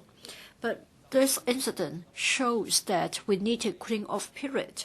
In some industries, they may think that they are in a unique position. They want to look at the details. But I don't think we should rule out the need to have a cooling off period for some industries. In fact, in Canada, in the UK, in France, in many places of Europe, we have similar arrangements like cooling off period. And the Consumer Council is in support of a cooling off period for prepaid services so as to protect consumer interests. In the case of the DR, beauty company, we're talking about an invasive medical procedure. In fact, generally speaking, an ordinary citizen, when you consider receiving a medical treatment from a doctor, usually you would be interested to find another doctor to give you a second opinion, to find out whether you have come to a reasonable decision and whether the professional advice given by the first doctor is in line with your need. So usually when you're faced with a complicated surgical procedure, your family doctor would also suggest that you go out to seek for a second opinion. But in the case of prepaid services, usually you don't have the chance to have second thoughts. Usually you have already put down your signature on a contract worth hundreds of thousands of dollars. When you leave the premises, you may have a lot of questions in your mind, and yet you don't get the chance to cancel the contract because you have already paid up front. So, in fact, in the past, the LegCo has already talked about the undesirable consequences of having prepayment for services. I really hope that there will be amendments to the Trade Descriptions Ordinance. We all want to have the cooling off period being sort of added to the Trade Descriptions Unfair Trade Practices Ordinance. I think we need a policy. We need the cooling off period. I hope the government will come up with a proposal for a detailed discussion. Now, for the DR case, we learned a painful lesson. Clients, users lost their lives or become disabled for the rest of their lives. This is not what we want to see happen. For medical procedures, they should be differentiated from beauty services, and I'm sure a cooling off period is indispensable. And in this way, anybody who has bought the prepaid package will have adequate time to try to find out whether the medical procedures that they're going to receive are appropriate for themselves. I think for general consumers, it will be very difficult for us to know whether a medical procedure or beauty service recommended to us is appropriate, suitable. A cooling off period means that there will be a buffer between the consumer and the service provider. It is said that there are concerns in the relevant industry. I think we can put in place certain details. Say, for example, what about if you use a credit card to make the prepayment? Well, I think we have done this many times in our daily lives. We can put down a signature, but we don't need to go through the transaction. We don't have to confirm the transaction yet. So I hope that the administration will come back early with a recommendation to introduce a cooling off period so as to protect consumer interests. Thank you. Mr. Gary Fan. Many male colleagues went out for dinner when Dr. Helena Wong started the debate. She thought that male members weren't interested, but I don't think so. In fact, our wives, our girlfriends may receive beauty services if they suffer financially or physically or even have to pay with their own lives, then it is not desirable. Yes, we pay a price for getting beautiful, but we can't afford to lose our lives. Now, we hope that the administration can focus on our request. That is, we want regulation over the beauty service, and we want to address the many problems that have emerged. Now, the beauty business is a commercial activity, and it covers many different disciplines. Therefore, there is a consensus that we need to differentiate beauty services from medical services. We have IPL, laser, drugs, and whatnot. They are all invasive in nature. I think only registered medical doctors and registered dentists can provide such services for cosmetic purposes in appropriate fashion. Now, if medical practitioners are unethical and if they don't provide up to standard service, of course they're subject to the disciplinary action of their own professional body. Like many other advanced cities, in Hong Kong, the beauty industry has been packaged as something which is easily acceptable. It has become a commodity. And for many beauty companies, they make use of this phenomenon to offer procedures which haven't been scientifically proven and they haven't been clinically proved or tested.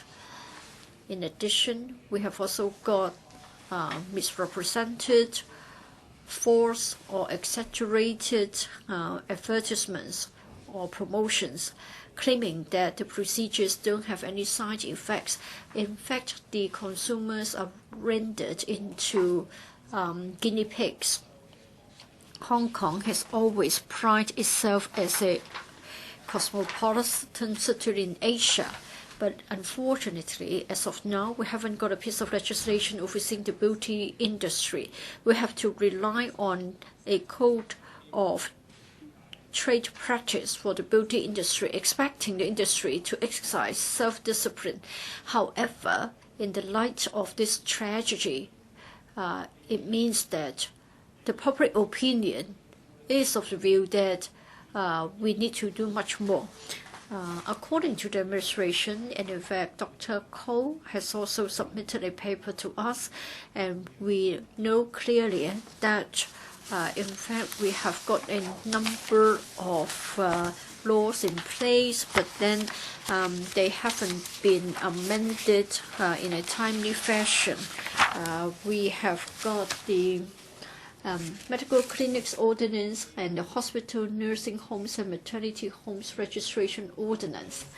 And then in year 2003, we have got a code of practice for hospitals, nursing homes and maternity homes registration ordinance. It's a code of practice, but then it is applicable to private hospitals, nursing homes and maternity homes, and also drug-dependent treatment centers. We haven't brought the beauty parlors into the coverage of the piece of legislation. And then for the code of trade practice for the beauty industry, I think it is neither here nor there, because they talk about certain recommendations like being timely, punctual, polite, and your venue has to be kept clean and hygienic. I don't think it is really something for professionals. Can we rely on such matters to deal with the problems before us? Obviously not. And then for this code of trade practice for the beauty industry, it is said that the beauty personnel have to understand the relevant laws and regulations and have to pay attention to safety requirements. What is ironical is that if we haven't got a piece of legislation overseeing the beauty industry, how can citizens and personnel in the industry meet the requirements or abide by the standards for the beauty industry? Mr. President, I agree with what many members have said, like the original motion moved by Helena Wong as well as the other amendments moved by members. We are concerned about the sales practices. They need to establish a trust fund. We need to introduce penalties for non-compliance. I think all such recommendations can help the administration to regulate the beauty service industry in the future. In this way, we can sort of control the problem and we can resolve the problems. Therefore, I would agree with the original motion as well as Joseph Lee, Alice Mack, K.K. Kwok, Ronnie Tong, and Dr. Leung Ka-lau's amendments so that we can prevent tragedies from happening again. So I speak. Thank you. Mr. Tan Ka-pyo. Thank you, Mr. President.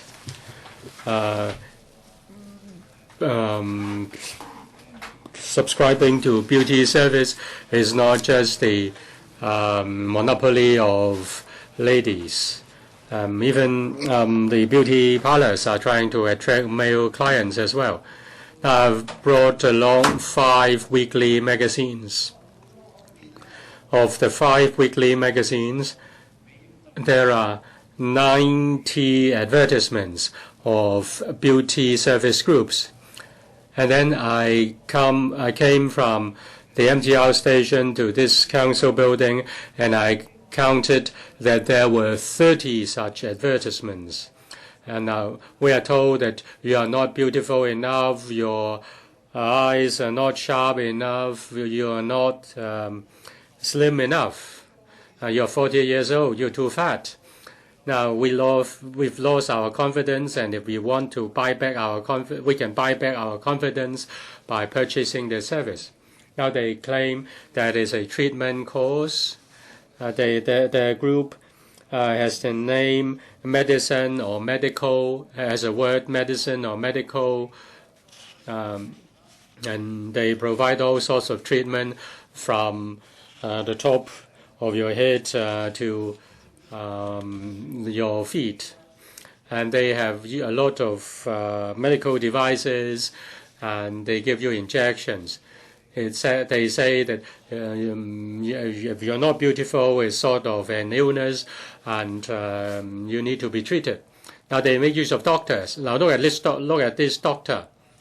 He has hospitals in Southeast Asia, China, and now he comes to Hong Kong and take charge of your problem and help you by injecting Botox into you. Is it practicing medicine without a license? I think the authorities have to look into that. Now look at this. Now this is for ladies. It's a breast enhancement, no surgery, no injection, no medicine. So it's not related to medical procedure. It is a one-step stimulating your hormones. Now that is the undesirable medical advertisement. If it is a medicine or including hormones, then that should be regulated. Now 55 advertisements have the terms medicine, medical, doctors, treatment. Will you regulate that? If they don't have such words, will you regulate them? Now, if they try to evade your regulation, yet they still employ invasive method, do you regulate? Now, you have a law. This is the Undesirable Medical Advertisement Ordinance. There were only 2 prosecutions last year.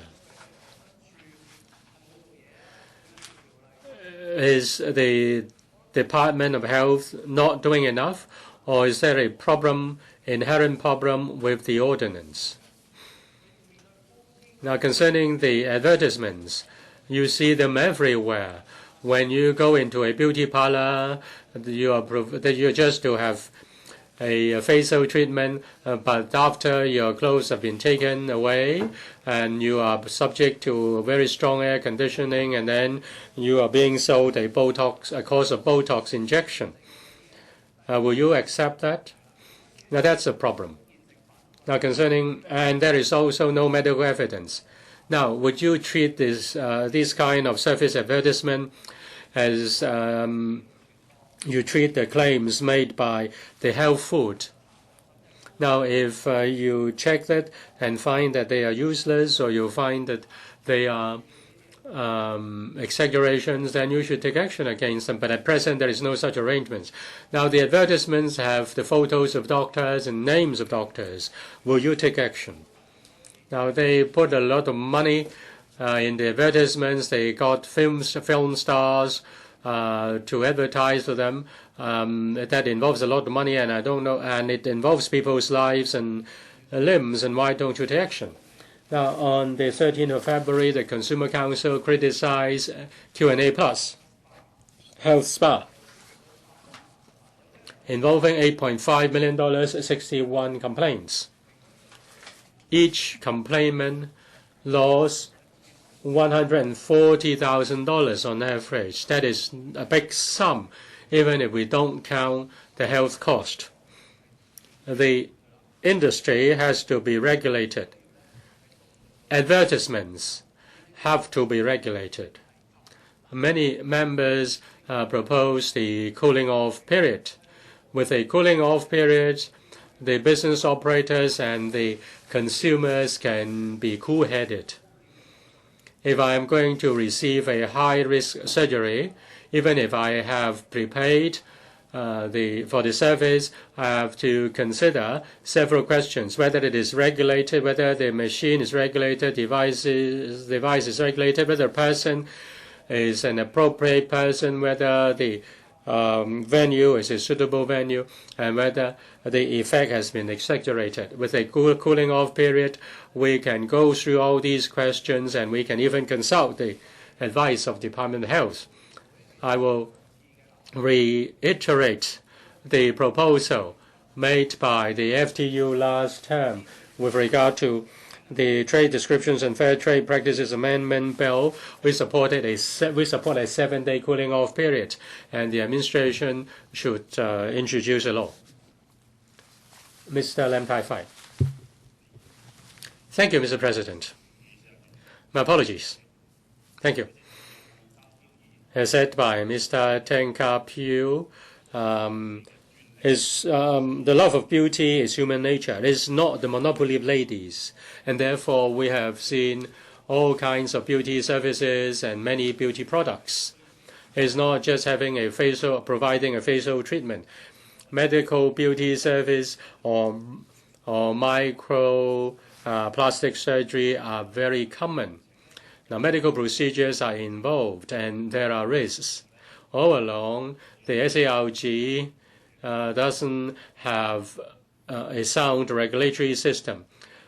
The DR group provided the intravenous infusion and got into trouble.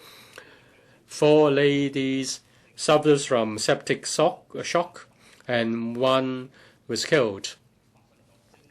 After this tragedy, the administration looked into the matter, and the community strongly required the administration to regulate medical beauty service. malpractice of beauty service industry has been a common concern. The administration has to face up to this problem, protect the consumers, and promote healthy development of the beauty service industry. After the accident, the administration took swift action, set up a steering committee, and reviewed the private medical facilities, and it will define what is a high-risk medical procedure. It is expected to come up with a report in 1 year. I hope that can be done as soon as possible.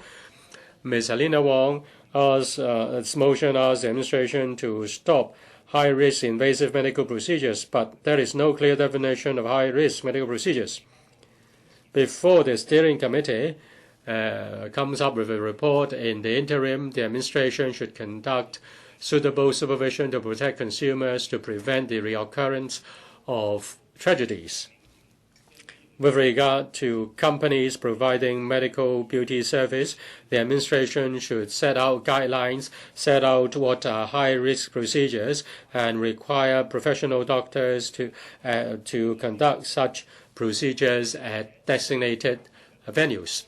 The consumers can also help by studying cases involving medical beauty. The Consumer Council can help by looking into medical beauty service complaints and then highlight the major issues, and consumers should be warned that they should take care in choosing medical beauty service. They should understand the risks and protect their own interests.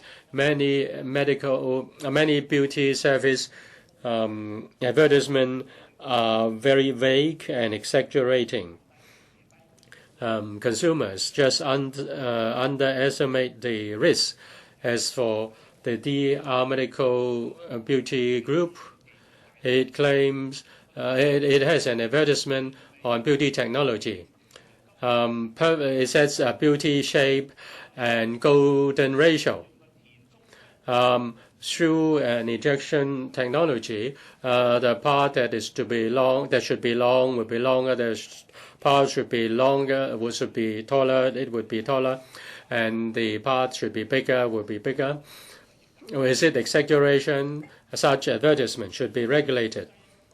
There is an injection process for the fillers.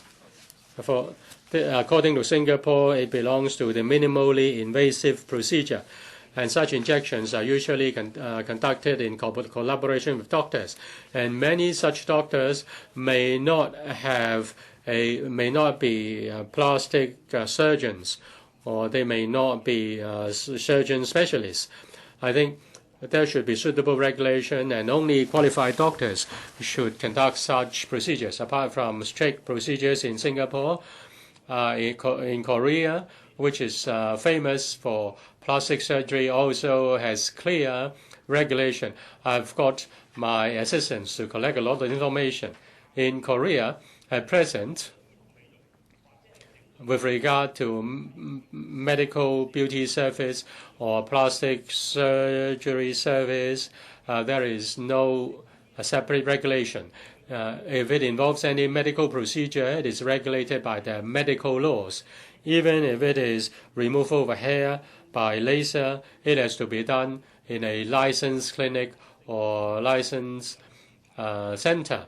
And the sale of such devices are also licensed. The traditional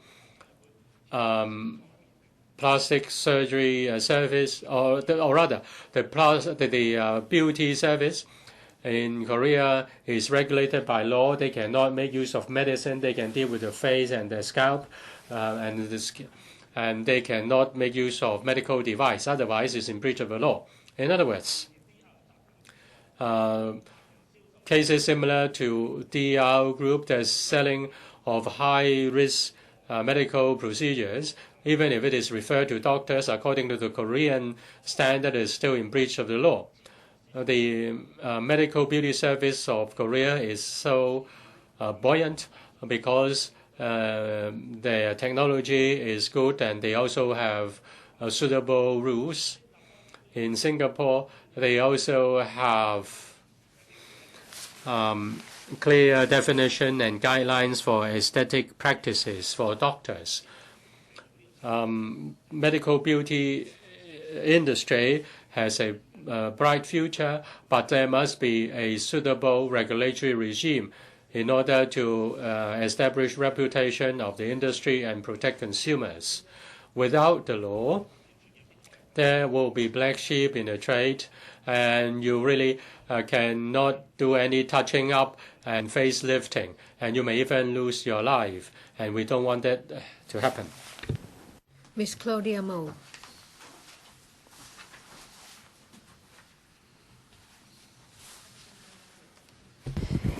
It is a huge pity that we need tragedies of that magnitude for us to start, or rather restart, considering proper legislative measures, controls an issue.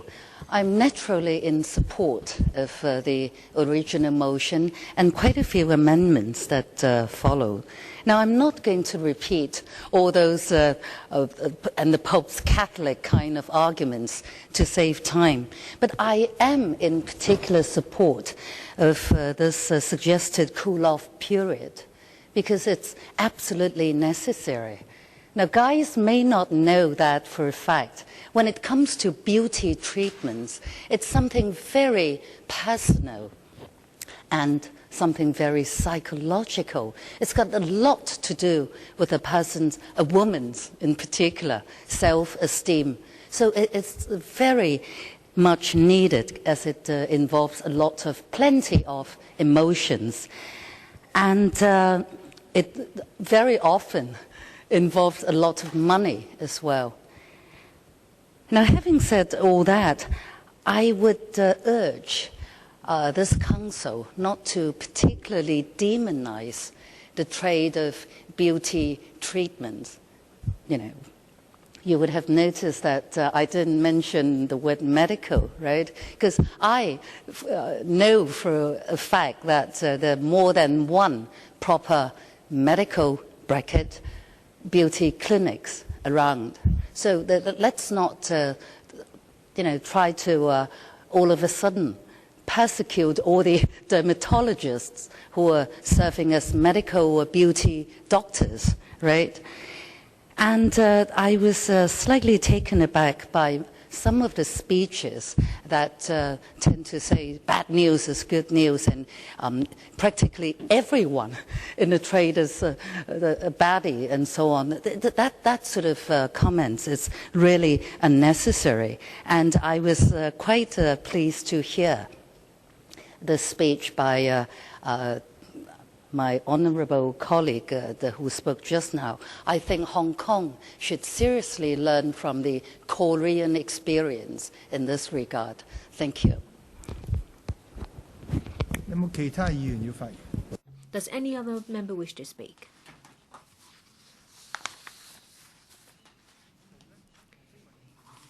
If not, Ms. Helena Wong, you may speak on the amendments. You have 8 minutes.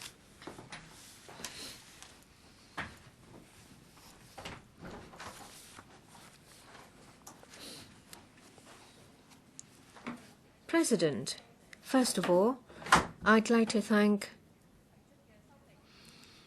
amendments from 8 members. I very much welcome amendments from members. Basically, the majority of them agree with the introduction of regulation on the beauty industry.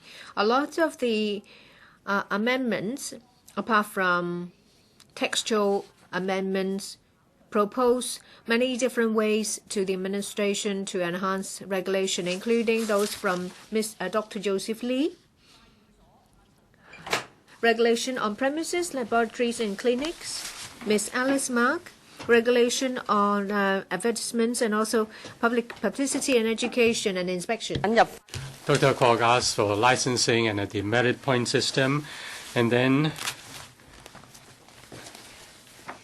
some members suggested introduction of medical insurance, and directors of the medical beauty group should comprise of should comprise of at least 50% of board members are doctors.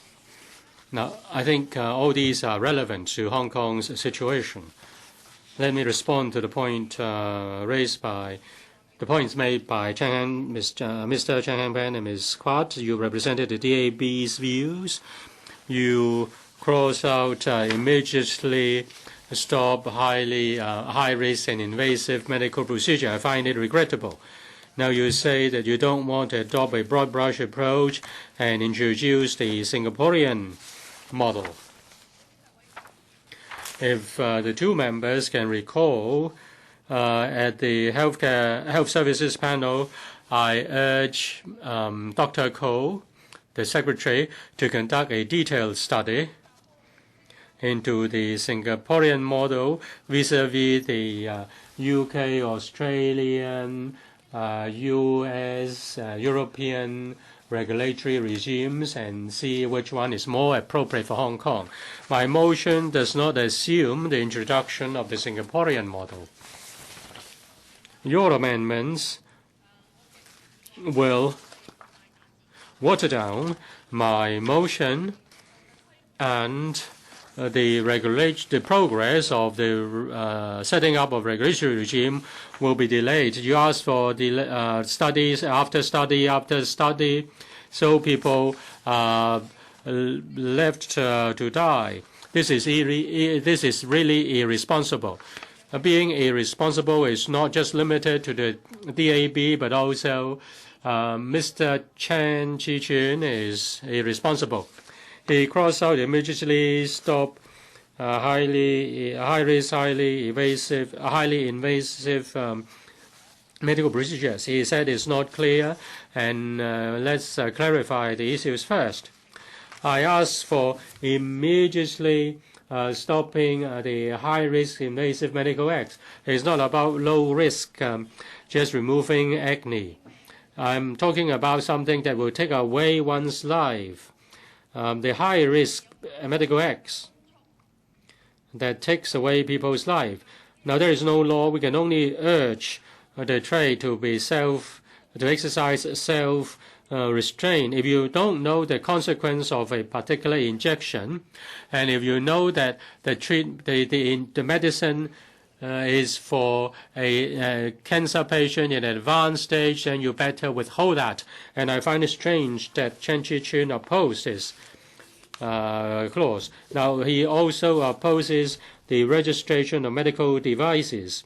Even government officials ask for the regulation of medical devices. The most serious problem is Mr. Chen has not declared interest because his electoral partner, Ms. Yun, is advertising for the for medical beauty service, and his main supporter, Mr.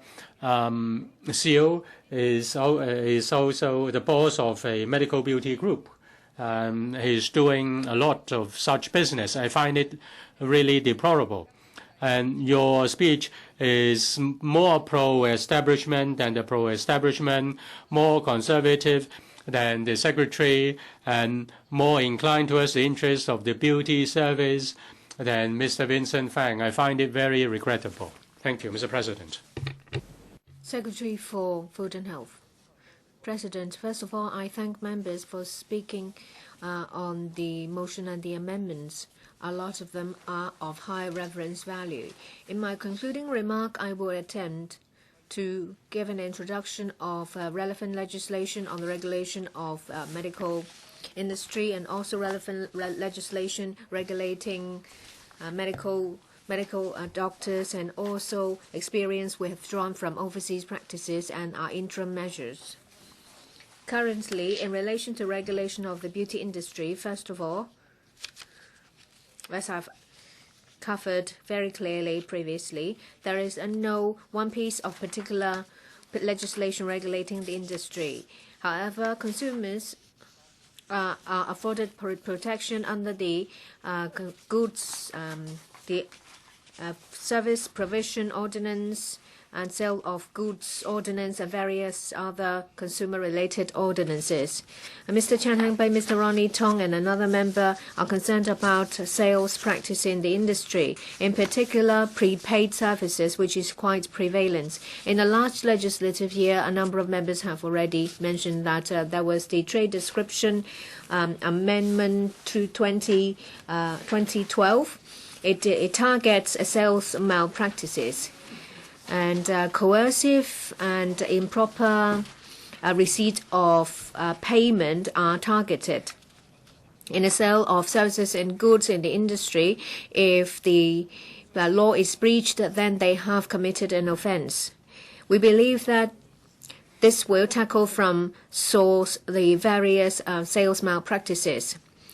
The Economic and the Commerce and Economic Development Bureau are working on the relevant working group, and they hope that starting from next year, the new system will be put in place. The Bureau will closely monitor the effectiveness of the new legislation. They will also fully take into account various comments raised by members on consumer protection mechanisms. And to have a more focused and more comprehensive review on various issues, including cooling off period. A number of members, including Chen Hangbai, Chi-chuen, Mr. Vincent Fang, are concerned about regulation of medical devices. In 2004, the administration introduced administrative regulatory measure on medical devices, and there are various classes categorizing medical devices, recognized and approved devices are set out in a list for consumers' reference. Some of them include those for beauty services. Starting from 2005, the Department of Health has been vetting safety warning and also recall notices issued overseas. We will send the relevant message to the relevant parties. A few months ago, when I was still practicing, I received constantly from the Department of Health warnings and notices issued overseas in this regard. In tandem, we are working on the legislative proposal. We have decided, in effect, that we will legislate to regulate medical devices in relation to their quality and efficacy. Those that meet the standard are allowed, and only those are allowed. And if they are classified as medical devices, they are subject to regulation under existing regulations. They have to meet registration requirements and to comply with the relevant rules and regulations, and to report whenever there is an incident. In relation to regulation of conduct of doctors, in relation to this serious incident, as Mr. Dr. Leung Ka-lau and Dr. Kok Kwa-Kay said, there are already legislation regulating the professional conduct of doctors. Under medical registration service, doctors have to comply with the code of practice of the Medical Council of Hong Kong. Any breach are subject to disciplinary action, including condemnation, warning, and in the most serious case, delisting of the Medical Council. And if it is a medical procedure, and if the person doing it is not a registered doctor, then the person may be charged with practicing without a license. Mr. Gary Fang and Mr. Poon Siu Ping mentioned about the regulation of hospital nursing homes and maternity homes, as well as non-profit making clinics. The scope is rather limited, and the relevant legislation have not seen any amendments in the past 40 years. However, the private sector has undergone major changes. They include ambulatory medical centers and non-clinical facilities involving high risk and invasive procedures. So when it comes to price transparency and safety, there are issues that needs to be regulated. And in response to public aspiration and current needs, we have embarked on reviewing the private healthcare facilities to ensure safety. consumers and the public will be afforded better protection. Under current regulatory regime, in 2003, the Department of Health issued a code of practice in relation to the governance and management restructures, patient care, spatial requirements, and clinical risk and management of hospitals, nursing homes, and maternity homes. And private healthcare facilities will have to meet the requirements before they are allowed registration. And there are also regulations. If the person operating the procedure is a doctor, then they are subject to the medical registration ordinance. Otherwise, they may be charged with practicing without a license. The use of medical devices are also subject to regulation. And if high risk procedure is done in a private hospital, there are also legislation regulating such activities. Ms. Elizabeth Court said that this incident reminded us the need or otherwise to have a comprehensive and more targeted regulatory regime, in particular the operation of highly invasive procedures. If there are non-clinical facilities offering such procedures, neglecting risk and safety, then something should be done. As we pointed out previously, we have set up the Steering Committee on Review of the Regulation of Private Healthcare Facilities, reviewing the regulatory framework. I will be the chairman of the Steering Committee, and it also comprises 16 non-official and 4 ex-officio members. The non-official members come from different sectors: academia, medical center, regulatory agents, and also the Consumer Council. We want to collect as much view as possible from different sectors on the review of the regulation of private healthcare facilities. The first meeting will be conducted in November.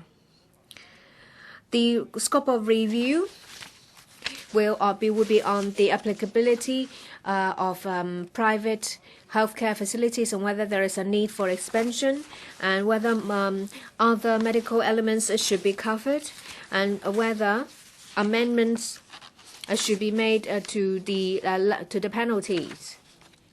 The Steering Committee will also accord priority to the differentiation of low-risk, non-invasive cosmetic procedure vis-a-vis medical procedure. The latter can only be done by registered doctors who will in detail disclose risks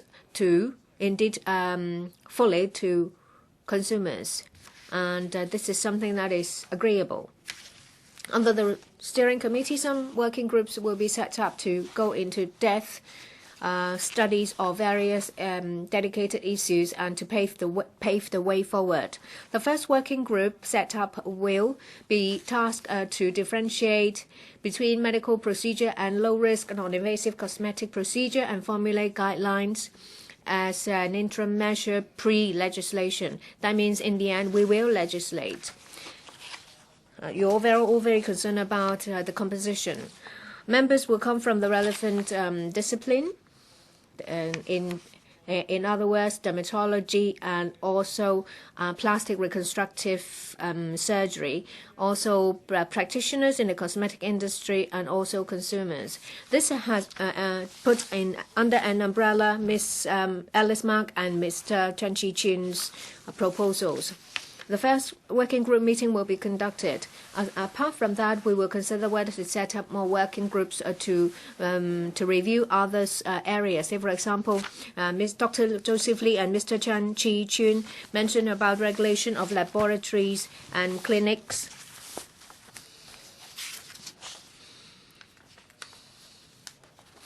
And also premises that may deal with medical products. We reckon all this work will be completed within 1 year. The next stage will be consultation on the proposals put forward by the Steering Committee, and then we will embark on legislative amendments. As I've mentioned previously, the first working group, that is, the one tasked to differentiate between medical procedure and cosmetic procedure, and also the formulation of guidelines. The work will be done shortly. A number of members reminded us to draw reference from overseas regulatory approach and their experience in dealing with high-risk invasive procedure. In the working group, Ms. Helena Wong has proposed that today. Ms. Claudia Mo and Mr. Lam Tai Fai have also touched on that. We will draw reference from overseas experience. A number of overseas countries have regulatory regime in place, say for example Singapore, UK, Canada, Ontario, Australia, New South Wales, etc. On such issues. We will draw reference from them. A member mentioned about Korea. We will also find information related to that. We will make adjustments against our local situation and formulate an effective regulatory approach. And I would briefly mention that at this stage, what we have learned from other countries. In Singapore, when it comes to hospitals and medical centers, they are all under the umbrella of one piece of legislation. Say, for example, on spatial requirements, staff, service quality, and risk management, governance, and also performance. Manager of private hospitals will have to inform patients of the budget. In New South Wales, Australia, all private healthcare facilities are regulated apart from the patient care, complaint, governance, spatial requirements, etc. Depending on the level of procedures, say for example, anesthetic, ICU, cardio procedures, different requirements are set down. In a number of overseas jurisdictions, there are guidelines and legislations in relation to beauty services. Say, for example, Maryland, British Columbia, and Singapore. Reference can be drawn in 2008, and in Singapore. The Singapore Medical Council has promulgated a guideline. There is a list A, aesthetic practices, and that of list B. They are widely accepted by medical practitioners. And under list A, there is a non-invasive, minimally invasive, and invasive procedures. In list B, they are, as opposed to list A, with weak evidence proving the efficacies. We will draw reference from that in Maryland. Say, for example, chemical peeling, laser, skin resurfacing, and using and also the excision of skin. They are subject to regulation. In British Columbia, beauty parlors are subject to regulation. Say, for example, if they are engaged in acts that undermine public health, then the authorities have the power to suspend the operation of the beauty parlor. We will draw reference from that. In terms of interim measure, that is, before we complete with the review, in order to respond public aspiration on beauty parlors conducting in high-risk high-risk invasion procedure, we will cooperate with the Custom and Service to step up inspection. Just like Ms. Mack said, we will step up publicity and education. Mr. Tan Ka-pio and Mr. Lam Tai Fai are particularly concerned about advertisement. The Department of Health has stepped up inspection on the beauty advertisements put up in the last month. Those that involved high-risk medical procedures are identified. As at the 14th the Department of Health has identified 129 advertisements involving high-risk procedures out of those inspected. The Department of Health will also work together with consumer councils to conduct a study into relevant complaints. The Department of Health will inspect relevant beauties. The Department of Health recently has inspected 7 such beauty centers, and so far no irregularity has been spotted. As I've said, the Department of Health and the Consumer Council will continue to work closely together to enhance public awareness of high-risk invasive procedure and to educate the consumers to wisely choose beauty services and follow up on the 129 cases with potential risks. I have just now gone over the review direction of regulation of private healthcare facilities and relevant issues. I welcome constructive comments from members who will continue to listen to views, and we look forward to working with members and relevant stakeholders to put in place a comprehensive regulatory regime and to enhance transparency, and to provide to accord better protection to consumers, so that the sustainable development can be put in place for the relevant sector. And through regulation of high-risk procedure, we will differentiate between medical procedure and beauty services. So high-risk procedures, whatever the purpose is, will be subject to regulation to ensure public protection. Thank you. Mr. Albert Chan, I hope you can rule whether the allegation made by Ms. Wong against Mr. Chen Chi-chuen is offensive. I don't know whether you will spend some time listening to the recording of her speech. I think her speech is offensive. Mr. Albert Chan has raised a point of order, and according to our rules of procedure, a member should not make offensive remarks against other councillors and should not allege